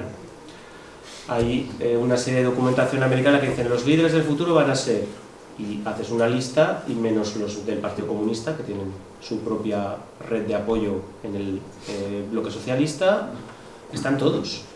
Y acaban Elías Díaz, que es el gran teórico jurídico del Partido Socialista, acaba en la Universidad de Pittsburgh cuando tiene algún problema, Morodo acaba también en la Universidad Americana, Ridruejo acaba después en la Universidad de Wisconsin. Entonces, ¿qué pasa con eso? Que si esa gente después va a ser líder política del futuro, también tiene un agradecimiento hacia Estados Unidos. Y eso va a hacer que tu política no se pueda separar mucho de lo que marca Estados Unidos, tanto si gana una situación como si gana la otra. Entonces, ahí Estados Unidos juega un papel de potencia y entonces juega sus cartas, pero cuidado con pensar que Estados Unidos decide todo. Este libro que ha salido hace poco de la transición según los espías, que habla de la documentación de la embajada americana, ahí se ve muy claramente que el embajador americano y Kissinger no quieren que el Partido Comunista se legalice. Lo que consigue la legalización del partido es la movilización sindical, porque es mejor tenerlos dentro del sistema que fuera. Entonces, Estados Unidos no es omnipotente. Yo no diría que Estados Unidos organiza la transición, porque eso sería además quitar toda posibilidad de actuación a la propia población. Y muchas veces, por mucho que alguien tenga decidido un esquema en Irán, en Libia, etcétera, Estados Unidos se come muchas mierdas en estos años a nivel internacional. Entonces, pensar que lo deciden todo, lo dirigen todo, me parece que es erróneo. Es el gran beneficiado del mundo que sale después de la Segunda Guerra Mundial. Es que eso sustituye al Imperio Británico como, bueno, gran potencia hegemónica, va poniendo sus bases, económicamente es aplastante, tiene una característica. Mi directora de tesis tiene un libro que se llama El Imperio Irresistible, que es el de Estados Unidos, que tiene el poder de la persuasión. Es increíble hasta qué punto toda nuestra manera de vivir el mundo está muy mediatizada por la visión americana del cine, de los productos de consumo, y eso es algo novedoso. Es un imperio que no solamente se impone por la fuerza del palo, sino también por la seducción de la zanahoria. Entonces, bueno, tiene unas características. Todo el mundo aprende. O sea, si la conclusión final antes del epílogo es esa, ¿no? Es una frase de una serie que dice: los cabrones aprenden. Entonces, de la misma manera que las dictaduras aprenden, los imperios aprenden. Entonces, para ser potencia hegemónica, ¿cómo tienes que hacer? Bueno, ahí hay gente que aprende y lo aplica, y Estados Unidos lo aplica desde la Segunda Guerra Mundial. Es la potencia hegemónica a nivel mundial, y España es un país periférico a la estrategia en la que, bueno, le encaja. Sí, Estados Unidos es la potencia dominante después de la Segunda Guerra Mundial, sí. No diría que siempre se sale con la suya. Y en el caso español no necesariamente. Ellos probablemente pensaban en un tipo de régimen, bueno, semidemocrático, sin partido comunista, probablemente la transición que tenían ellos pensada tampoco tienen algo perfectamente establecido en la cabeza. Eso de que se reúne alguien con una servilleta y diseña un plan, eso, si veo la servilleta me lo creería, pero de momento nadie me lo ha enseñado. Esto que cuenta Suárez Iliana de, se reunieron ahí en Segovia Juan Carlos y mi padre en una servilleta a diseñar la transición. Enséñame la servilleta. Si me has enseñado una mierda, pues eso no es ninguna prueba de nada. ¿Por ahí? ¿Yo? Sí, sí. Era al hilo de lo que estaba diciendo él, los tres cambios que han quedado después de lo del desarrollismo, lo del sentido común, lo de la verticalidad en las relaciones con la administración. Sí, con el desarrollismo y con la verticalidad, digamos que lo podemos identificar y como podemos ser críticos o de alguna manera verlo claro, ¿no? Lo del sentido común al final lo defendemos. Eso es importantísimo, porque ese sentido común, que vamos, estoy muy de acuerdo con lo que has dicho, que seguramente todavía se caracteriza por cosas que emanan de nuestros padres y de la guerra y del franquismo, seguimos defendiéndolo. Eso no tenemos más remedio. Bueno, pero a la vez igual sí que conviene pensar en eso, ¿no? Es variable, ¿eh? O sea, lo que es el sentido común es una cosa que se va desplazando también en función de cuál es el discurso público, de qué puedes decir, qué no puedes decir. Ahora lo vemos muy bien. Hay declaraciones públicas, por ejemplo, que estamos oyendo sobre la dictadura franquista, sobre los homosexuales, etcétera, que hace 10 años, 15 años serían la muerte pública de la persona que lo había dicho. O en el caso de Trump, si alguien se llega a reír como se ríe él de una persona discapacitada, etcétera, hace 15 años, habría sido la muerte pública. O sea, Ross Perot, el que fue candidato presidencial tercerista de Estados Unidos, dijo una vez en un meeting, "You people", hablando a una comunidad afroamericana, y fue su muerte. Iba primero en los sondeos y cayó en picado, pues se consideraba muy despreciativo agruparlos a todos con una etiqueta de vosotros, tal. Jolín, si pensamos lo que dicen algunos dirigentes políticos hoy en día, entonces el sentido común es algo que tú puedes hacer evolucionar también y puedes hacer cambiar a medida que tú, a base de repetir un discurso, lo conviertes en algo aceptable. Y en el momento en el que algo es aceptable, después acabas convirtiéndolo en parte del sentido común. Ese sentido común es variable. Probablemente el problema es que no hemos cambiado lo suficiente lo que es considerado como de sentido común desde la dictadura y en los años en los que se podía haber cambiado. Hoy en día estamos más en modo resistencia que en modo cambio del sentido común. Entonces, todos son también, bueno, todos son ciclos y todos son a fuerza de repetir algo que acabe formando parte de lo que la gente considera, bueno, asumible por parte del discurso público. Y actualmente estamos en un momento en el que ese sentido común de los 80 te parecería ahora mega... O sea, tú oyes un discurso de Suárez en los 80 de su política económica y claro, hoy sería casi de Podemos. ¿Qué ha pasado? Bueno, un goteo, se ha movido lo que es considerado el sentido común o no. Pero el problema es que el punto de partida de nuestro sentido común viene un poco de estos años. Entonces, claro, ya partíamos con ese déficit de entrada para que nuestro sentido común, digamos, vuelva, porque esa imagen del sentido común siempre apela a algo que has oído hablar en algún momento. Entonces, de hecho, ellos en Vox, etcétera, lo interpretan como una vuelta al sentido común anterior. Pero es más poderoso cuando te apela a algo que tú, en el fondo, sabes que en algún momento fue así, más que crear sentido común nuevo, ¿no? O sea que sí, a ver, ¿cómo lo haces? Bueno, pues con un discurso público, con un discurso articulado, con presencia, con discusión, con participación. Ya, todo espacio que abandones va a ser ocupado. Mira, yo una aclaración y una pregunta. Aclaración. Has comentado que en febrero del 39 las democracias occidentales, Francia e Inglaterra, ya reconocían a Franco vencedor. Es decir, era el final ya de la República, lo que quedaba ya era el final. Yo pensaba que eso había sido en el Pacto de Múnich de 1938. Italia, Francia, Alemania nazi y tal, donde aparte de los acuerdos que hicieron entre los cuatro, se resaltó uno, el de los suretes.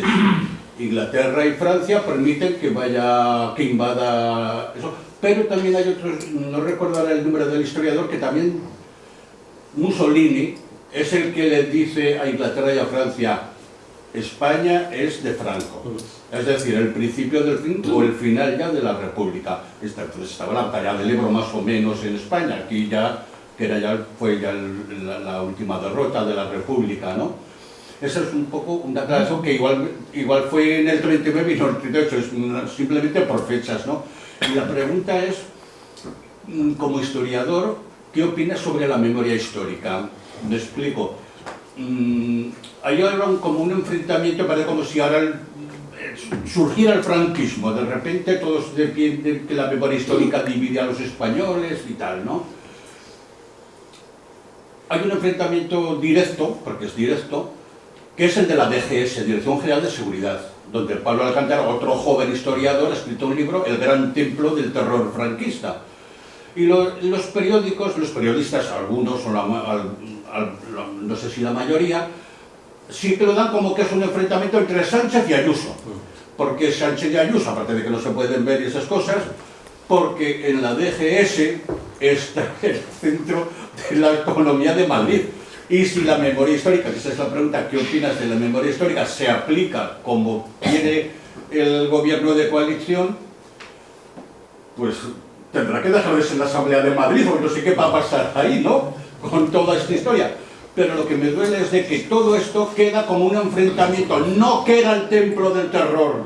Eso no se cuenta que es un enfrentamiento entre uno y la otra, ¿no? Un poquito la pregunta era, ¿qué opinas sobre la memoria histórica? ¿Cómo se está desarrollando, lo que se puede conseguir? Cosas... Sí, sobre el primer punto, el reconocimiento diplomático de Francia y Reino Unido es febrero del 39. Lo que pasa es que en la estrategia de Negrín, de la resistencia, digamos, hasta poder enlazar con una guerra de carácter europeo, claro, el momento de la crisis de Múnich es el momento en el que, si se va finalmente a un enfrentamiento, la guerra española puede enlazar con esa guerra europea que en algún momento todo el mundo sospecha que va a poder tener lugar. España forma parte de las discusiones en la crisis de Múnich, sobre todo por Italia, y es algo que, por ejemplo, está totalmente desaparecido en esta película que hay de Netflix ahora, que se llama Múnich, precisamente sobre el acuerdo de Múnich. Tampoco hay ningún representante de Checoslovaquia que hable. Pero el reconocimiento diplomático de Francia y de Reino Unido a la España de Burgos solo llega en febrero del 39. Y es por eso que Azaña dimite. Azaña dimite como presidente de la República en febrero del 39. Tenéis su carta en internet, está conservada en el Archivo Histórico Nacional, y él dice: el reconocimiento diplomático por parte de Francia y de Gran Bretaña, los dos países principales de la Sociedad de Naciones, de la España de Burgos como representante de España ante la comunidad internacional, me obligan a presentar la dimisión como presidente de la Segunda República, porque ya no tengo los instrumentos necesarios para seguir defendiendo la legitimidad republicana ante la comunidad internacional. Pues la crisis de Múnich es, digamos, el acta de que, salvo que haya otro enfrentamiento, que será después el que llegue en septiembre, salvo que haya algún otro enfrentamiento, no va a haber una guerra europea a corto plazo, y por lo tanto la suerte de la República está más o menos echada. Más o menos echada. Mussolini hay momentos en los que está bastante harto y que quiere que la guerra acabe con un final negociado, pero eso es algo que el régimen franquista siempre rechaza, la posibilidad de alguna forma de rendición que no fuera una rendición incondicional. Pero el momento es febrero del 39, es cuando dimite Azaña, es el reconocimiento, la ley, bueno, era...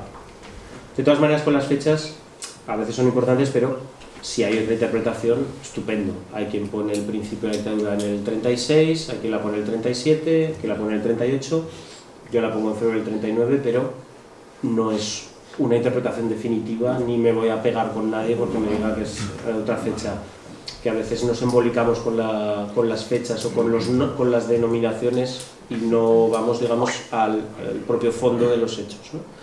¿Qué pienso de la memoria histórica? Pregunta fácil.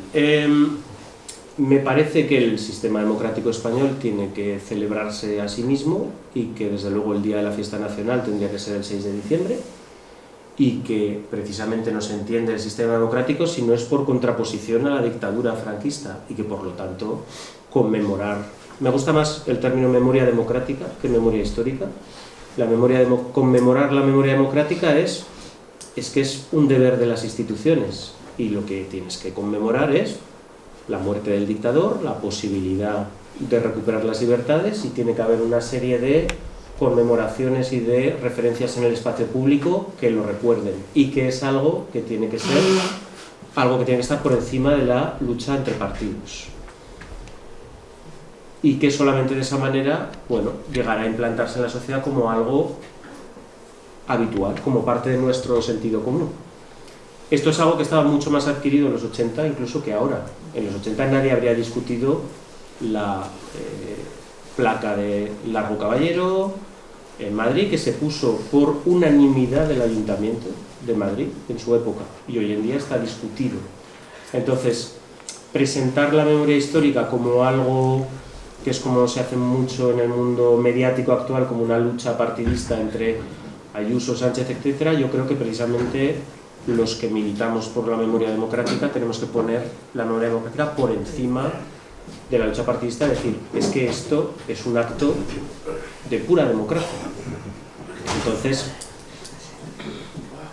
las conmemoraciones del 50 aniversario de la muerte del dictador, vamos a ver nuevamente que van a ser un campo de batalla, Ayuso y el Partido Popular van a rechazar cualquier clase de conmemoración, se va a convertir en una conmemoración que se va a considerar como únicamente izquierdista, y eso abre el camino a que cuando se pierda el gobierno central o se pierda el gobierno autonómico se revierta todo lo que se ha hecho. Entonces no se trata de hacer ninguna concesión, sino simplemente de decir: aquí hay un golpe de Estado, aquí hay que poner una placa, aquí hay que poner una conmemoración, esto no puede estar en el espacio público, lo mismo que pasó con las estatuas de Franco. Ahora bien, hay que tener una cosa clara con la memoria democrática. Tú vas a Portugal y en Portugal tienes de todo.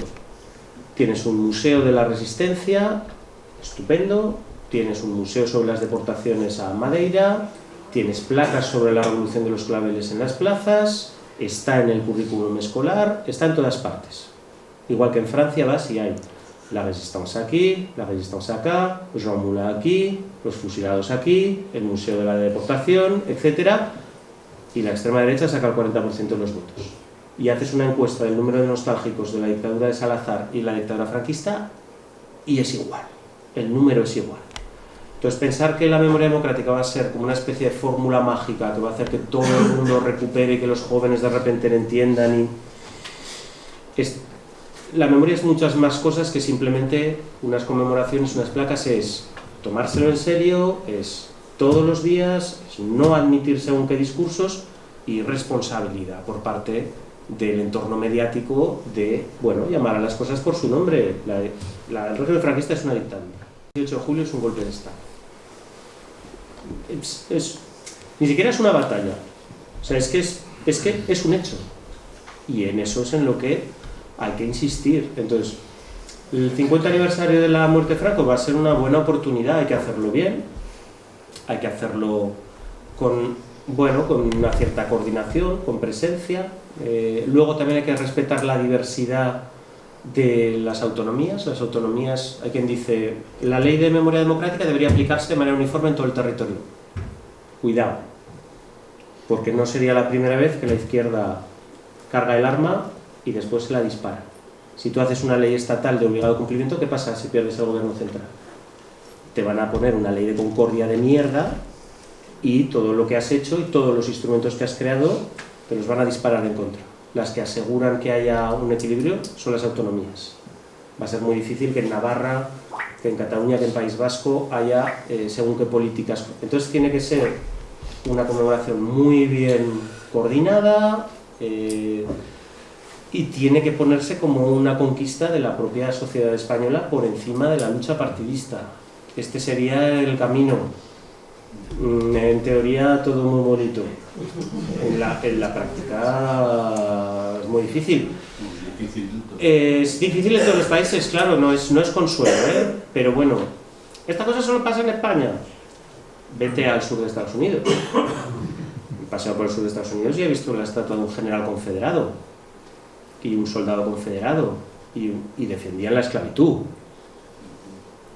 que no es una causa súper noble, y siguen llamando en muchos colegios en el sur la guerra de agresión nordista, nada de guerra civil americana o guerra de secesión.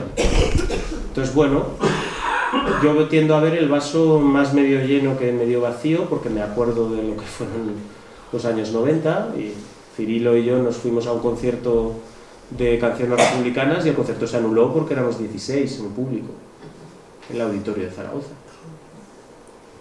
Entonces, bueno, no hay que pensar tampoco que cualquier tiempo pasado de la memoria fue mejor. Hay conquistas, hay adecentamiento de las fosas. En el currículum escolar se estudia esto de... No se estudia, está en el currículum escolar, depende mucho del profesor, depende del programa, depende del centro. Yo estudié la República en el colegio también. Dependía mucho del profesor. Entonces, bueno, hay que evitar los eufemismos en los libros de texto. La polémica de Miguel Hernández, por ejemplo. Miguel Hernández no murió asesinado, murió de tifus. Y Navalny, de tuberculosis, perdón. Sí, Navalny murió de arritmia cardíaca. Sí. Asesinado por Putin, no, murió de arritmia. Sí, claro, que lo llevaran a Siberia y le tiraron un cubo de agua helada cada 2 horas por encima, es un detalle. Entonces, ahí me parece que el ministerio está actuando bien. Es decir, no, Miguel Hernández fue asesinado, lo puedes llamar como quieras. Y hay un reconocimiento reconocimiento a la familia, se han anulado los juicios. Yo hago un balance, bueno, claro, comparado con lo bastante positivo. Entonces, bueno, hay que seguir. Es una tarea cotidiana. No hay respuesta. No hay respuesta buena. No hay respuesta buena. Sí, muy breve. Cuando hablabais de que ha quedado del franquismo, ¿no? Me permitiría añadir una cosita más, ¿no? Que para mí es muy importante. Y es que habitualmente se nos ha educado siempre como espectadores. Y yo creo que seguimos siendo espectadores de muchísimas cosas. Y por lo menos para mí, ¿no? Yo creo que para mucha gente de esta asociación descubres que también puedes ser protagonista y que realmente el cambio, y esto lo digo más por los jóvenes, ¿no? Que tenemos que seguir siendo protagonistas y fomentar que seamos protagonistas de la historia, ¿no? No meros espectadores, sin más. Me parece una reflexión maravillosa para hacer. Además, pues hay una... Vale. Sí. Hola. La presentación ha sido estupenda y bastante más divertida que las respuestas que estás dando. Muy elocuentes, pero digamos que has perdido ese tono inicial. Estaría bien que lo recuperaras. Pero bueno, la pregunta es, así como durante la Guerra Civil hubo una especial represión en distintos territorios que fueron más beligerantes ¿tú crees que eso pudo influir para que en esos territorios o en determinados territorios digamos quedara un poco de sumisión entre la población? Porque yo tengo la impresión de que Aragón es especialmente sumisa. No sé, con respecto a otros territorios, seguramente no es la única, pero yo sospecho que tiene que ver o bien con la especial represión que se sufrió aquí, o que posteriormente hubo algo particular. No sé, como historiador, si tienes alguna respuesta. No tengo ningún chiste que proponer sobre la represión en Aragón, pero es verdad que Aragón fue un territorio partido en dos en la guerra. Entonces, lógicamente la guerra aquí tiene un componente también de una población que se conquista, que está dominada por los republicanos, después a veces reconquistada. Entonces eso estimula también la represión. No me parece que Aragón sea un territorio particularmente sumiso. Me parece que hay territorios que tienen más visibilidad. El régimen y en general todo depende también de la repercusión que obtengas, tanto a nivel nacional como a nivel internacional. Cualquier conflicto en Barcelona, por ejemplo, suele escalar a nivel internacional, pero es que Barcelona está muy cerca de Europa, suele haber representantes diplomáticos, suele haber corresponsales extranjeros. Entonces hay también una cierta un savoir-faire, ¿no? Un conocimiento de cómo hacer una protesta para que escale a una cierta atención mediática que suela sobrepasar las fronteras. Entonces esto es más fácil, lógicamente, en grandes poblaciones o en poblaciones que tienen una apertura al mar.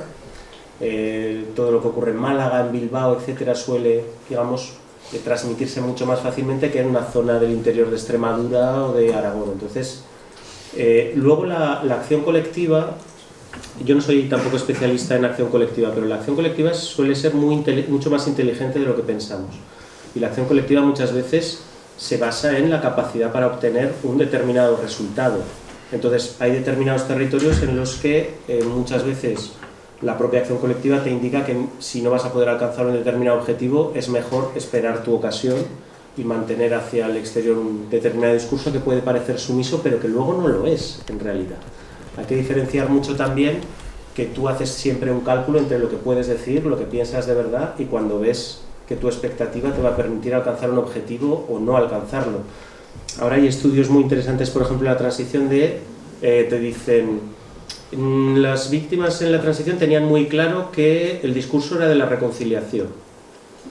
¿Lo tenían claro o sabían que bajo ese discurso iban a conseguir el objetivo de recuperar los cuerpos de los familiares? Y realmente no creían en la reconciliación. Y actualmente, como ven que no es el discurso de la reconciliación, sino la reivindicación, es el que mejor es admitido, se cambia el discurso. ¿Hasta qué punto lo que tú dices en la esfera pública es realmente lo que estás pensando? Entonces, no hay que confundir tampoco sumisión con oportunidad. Y yo creo que en este tipo de territorios que tienen menos repercusión mediática, somos menos población. En Aragón también, que en otros territorios tenemos menos atención que en otros sitios donde hay más masa electoral o más masa poblacional, o que hay una cierta tradición de lucha.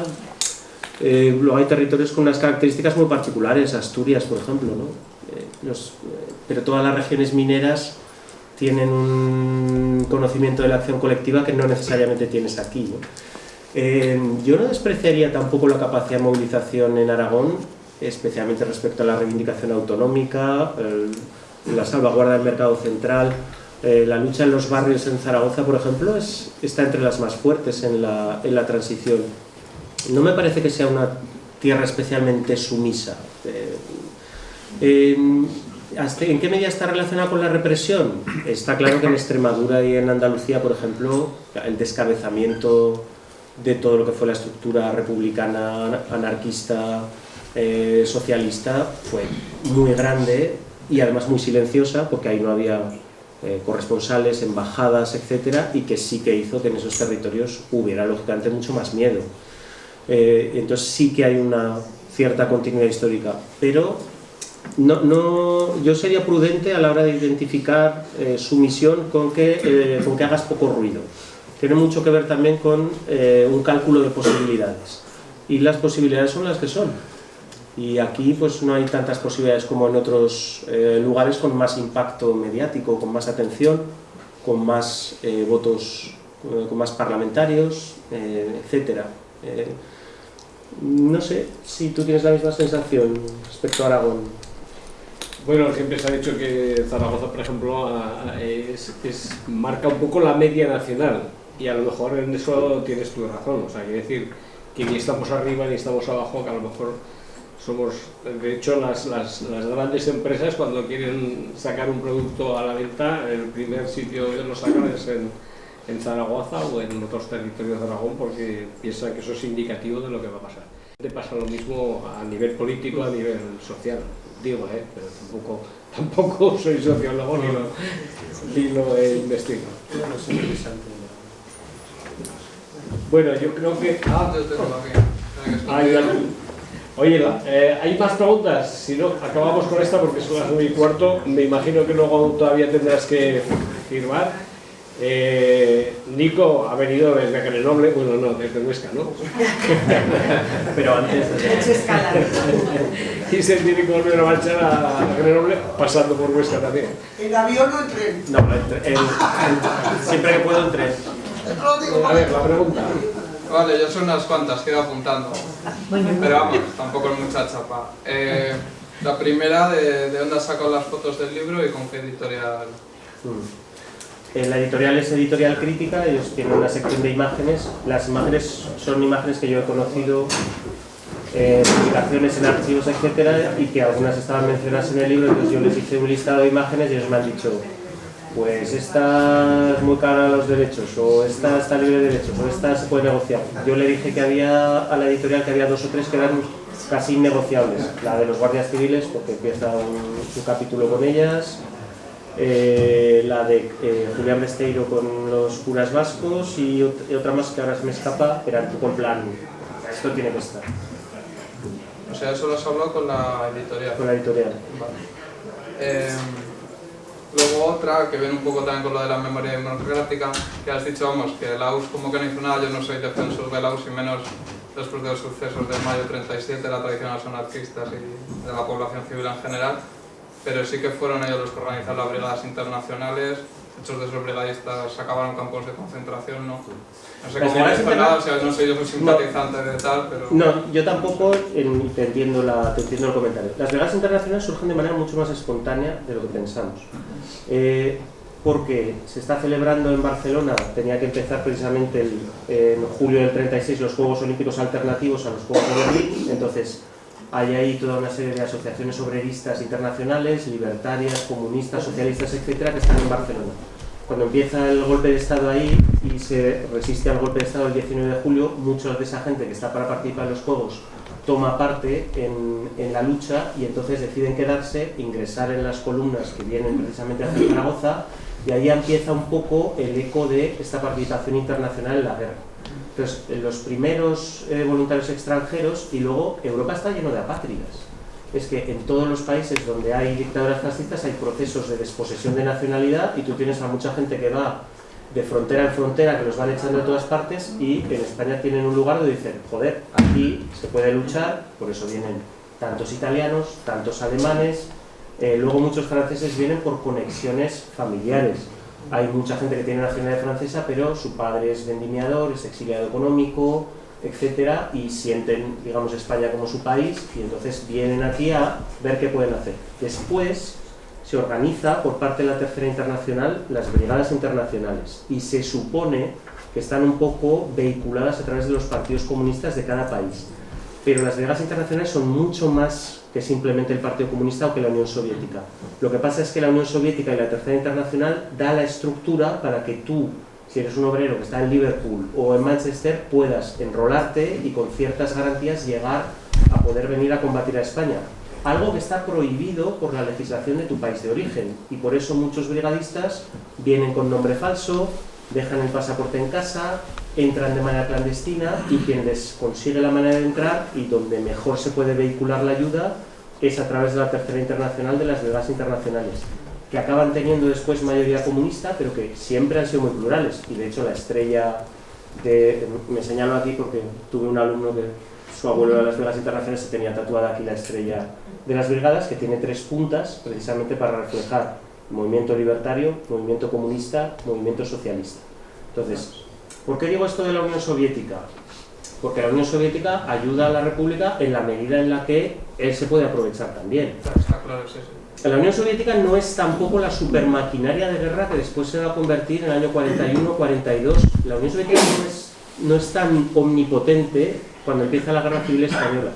La Guerra Civil Española le sirve también precisamente para foguear gente, para probar material. Entonces, bueno, hay un aprovechamiento claro de decir, vamos a probar nuestras cosas en España también. Pero es una ayuda que es muy poco desinteresada. Te mandan toda la mierda que les sobra de la Primera Guerra Mundial y lo pagas a precio de mercurio líquido. Lo del oro del Banco de España, por ejemplo, imputarse a la República es ridículo. ¿Qué se supone que tenían que hacer los dirigentes republicanos? ¿Dejarse conquistar? Si tú tienes un recurso nacional, te tienes que defender. Y si te prohíben la compra de armas por el embargo de la no intervención y la Unión Soviética te permite vehicular esa ayuda para comprar armas, pues la compras. Lo que pasa es que ellos saben que estás desesperado por comprar, y en lugar de mandarte buen material, pues te mandan lo que les sobra y lo que quieren probar. Entonces, con la Unión Soviética lo que pasa es que lo que no se puede hacer es mitificar la ayuda desinteresada soviética. No, la ayuda del pueblo soviético, por supuesto, las prestaciones populares, la acogida de los niños, etcétera, pero la escuela de pilotos, sí, pero es una ayuda, es que la política internacional es un mercado de fruta y verdura. Aquí no hay, entonces, tanto das a cambio de tanto. Y la Unión Soviética, bueno, lleva a cabo una política muy interesante en la guerra. Que es lo que hay. Y después, por ejemplo, se aprovechan mucho más de la memoria de la lucha en la guerra española que de tener realmente una política de presión para hacer caer a Franco. Y el mejor ejemplo es que no reconocen al gobierno de la República en el exilio. Yo me quedé flipado también cuando lo vi. Dices, pero bueno, ¿y entonces a qué estamos jugando? Pues estamos jugando a que la Guerra Civil Española es un acontecimiento súper épico y que tienes a unos cuantos veteranos que quedan muy bien en la postal y que eso, bueno, ¿te lo tomas en serio o no te lo tomas en serio? Churchill y Stalin se reparten las áreas de influencia en las conferencias y Stalin las respeta. Y es que España está lejos del bloque este, no hay nada que hacer.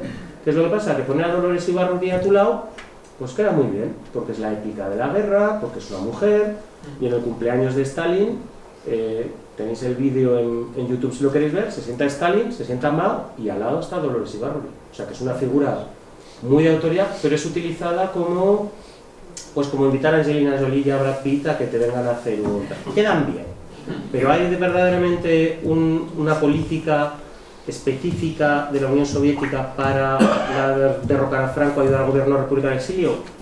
Es muy interesada. Entonces, no lo hago por equivalencia ni por hacer... No, es realmente lo que hay. Y bueno, en el caso, lo que comentas de mayo del 37, evidentemente hay luego las luchas internas que ha habido siempre entre los libertarios y los comunistas, es un desastre, etcétera. Se ha exagerado mucho también el resultado de la represión sobre el POUM, que efectivamente hay una represión, pero sobre lo que es militancia de base, por ejemplo, la mayor parte de la gente luego se reincorpora. Me parece que sobre la Unión Soviética se puede matizar y desde luego no es ningún regalo, Entonces a eso me refería yo cuando digo, la ayuda en la Unión Soviética tiene un marco muy concreto. Eso no deslegitima para nada al Partido Comunista posterior. El Partido Comunista posterior, Partido Comunista de Comisiones Obreras, de la infiltración del eurocomunismo, tiene nada que ver con la Unión Soviética. Un partido de inspiración básicamente italiano, del Partido Comunista italiano, es un partido europeo. Y el Partido Comunista no significa lo mismo en los países occidentales que en Europa del Este, lógicamente. Entonces, yo creo que va en el interés precisamente de la izquierda desligarse un poco de esa visión del Partido Comunista a la Unión Soviética. No me parece que nos haga ningún favor. Sí, no, me encanta haberte preguntado porque me has dado muchos más argumentos para cuando me saquen el tema, ¿no? Sí, tenía alguna discusión en la radio divertida también en RACU y claro, me decía el locutor, joder, tal, y digo, hostia, es que en la facultad cuando estrenaron Tierra y Libertad había hostias en el césped, entonces discutirlo de esta manera casi es un favor. O sea que... Sí, no, homenaje a Cataluña, ¿no? Que es uno de mis libros favoritos también. Y ya con eso, ya para acabar, sin más, esto ya no es pregunta, pero cuando se habla de memoria democrática, claro, ya la palabra memoria democrática deja fuera todo el movimiento libertario, ¿no? Que fue muy potente y fue uno de los sitios, ¿no?, en España en los que se vivió la anarquía, ¿no?, el anarquismo. Sí. Entonces, claro, me jode un poco, ya tampoco yo soy historiador ni me sé la ley de memoria, pero claro, ya solo las palabras ya dicen, vosotros no hicisteis nada, ¿no? Y yo soy del 92, yo cuando estudié, nuestro profesor era comunista, era muy de izquierda, y por su cuenta, gracias a él, aprendimos lo que era CNT, Durruti y tal, pero los libros no salía nada de eso, ¿no? A ver, aquí en Zaragoza está muy bien estudiado el movimiento libertario y está Julián, que es Julián Casanova, que es la referencia en estudios sobre el anarcosindicalismo, no solamente en los años 30, sino después.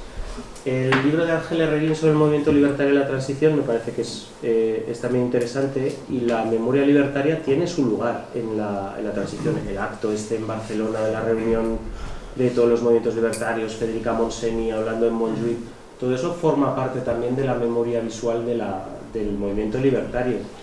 Yo a los alumnos en Francia siempre les digo, nunca entenderéis España si no entendéis el movimiento libertario. España es el país anarquista por excelencia. Entonces, para entender realmente la historia española hay que saber qué es la CNT, hay que saber el porqué de la movilización. El problema del movimiento libertario es que, a pesar de que recuperó una parte de su patrimonio precisamente durante la transición, una parte del patrimonio expropiado, luego yo creo que en un sistema de partidos y con el Estado que existe a partir de los años 70, tiene difícil volver a tener la fuerza que tenía cuando el Estado era prácticamente inexistente o era simplemente la Guardia Civil, como pasa en el 19.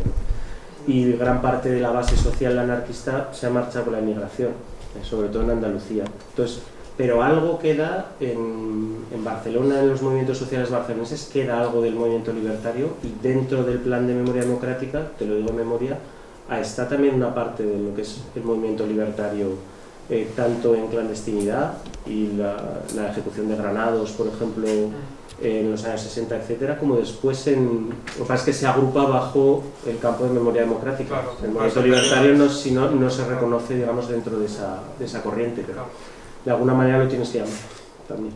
Y menos van a piedra. Bueno, yo creo que con esto acabamos, ¿no, Nicolás? Una cosita. Solo para abrir un camino a la esperanza en esto de la lucha por la memoria, ya no vamos a decir ni histórica ni democrática. En Aragón existe una plataforma de asociaciones memorialistas en la cual estamos gente que pueden ser familiares agrupados en las diversas asociaciones de recuperación. Hay fundaciones de la CNT, hay fundaciones de la 14 de abril que son de Izquierda Unida, hay gente del Partido Socialista, ahí cabemos todos en las diferentes organizaciones que hay y estamos trabajando juntos. Ahí tenéis a Elisa Garrido, que era una anarquista, y la celebramos todos, tanto todos los que estamos ahí. Todas. Todas, exactamente. Todas. Muy bien, pues solo eso. Bueno, pues muchas gracias por venir.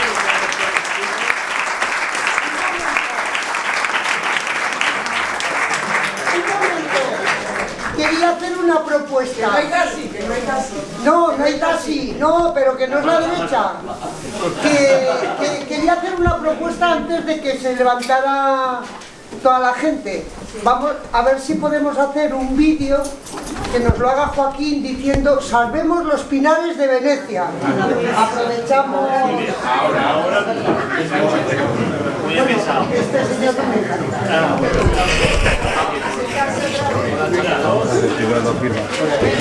Este señor me encanta, ¿o qué?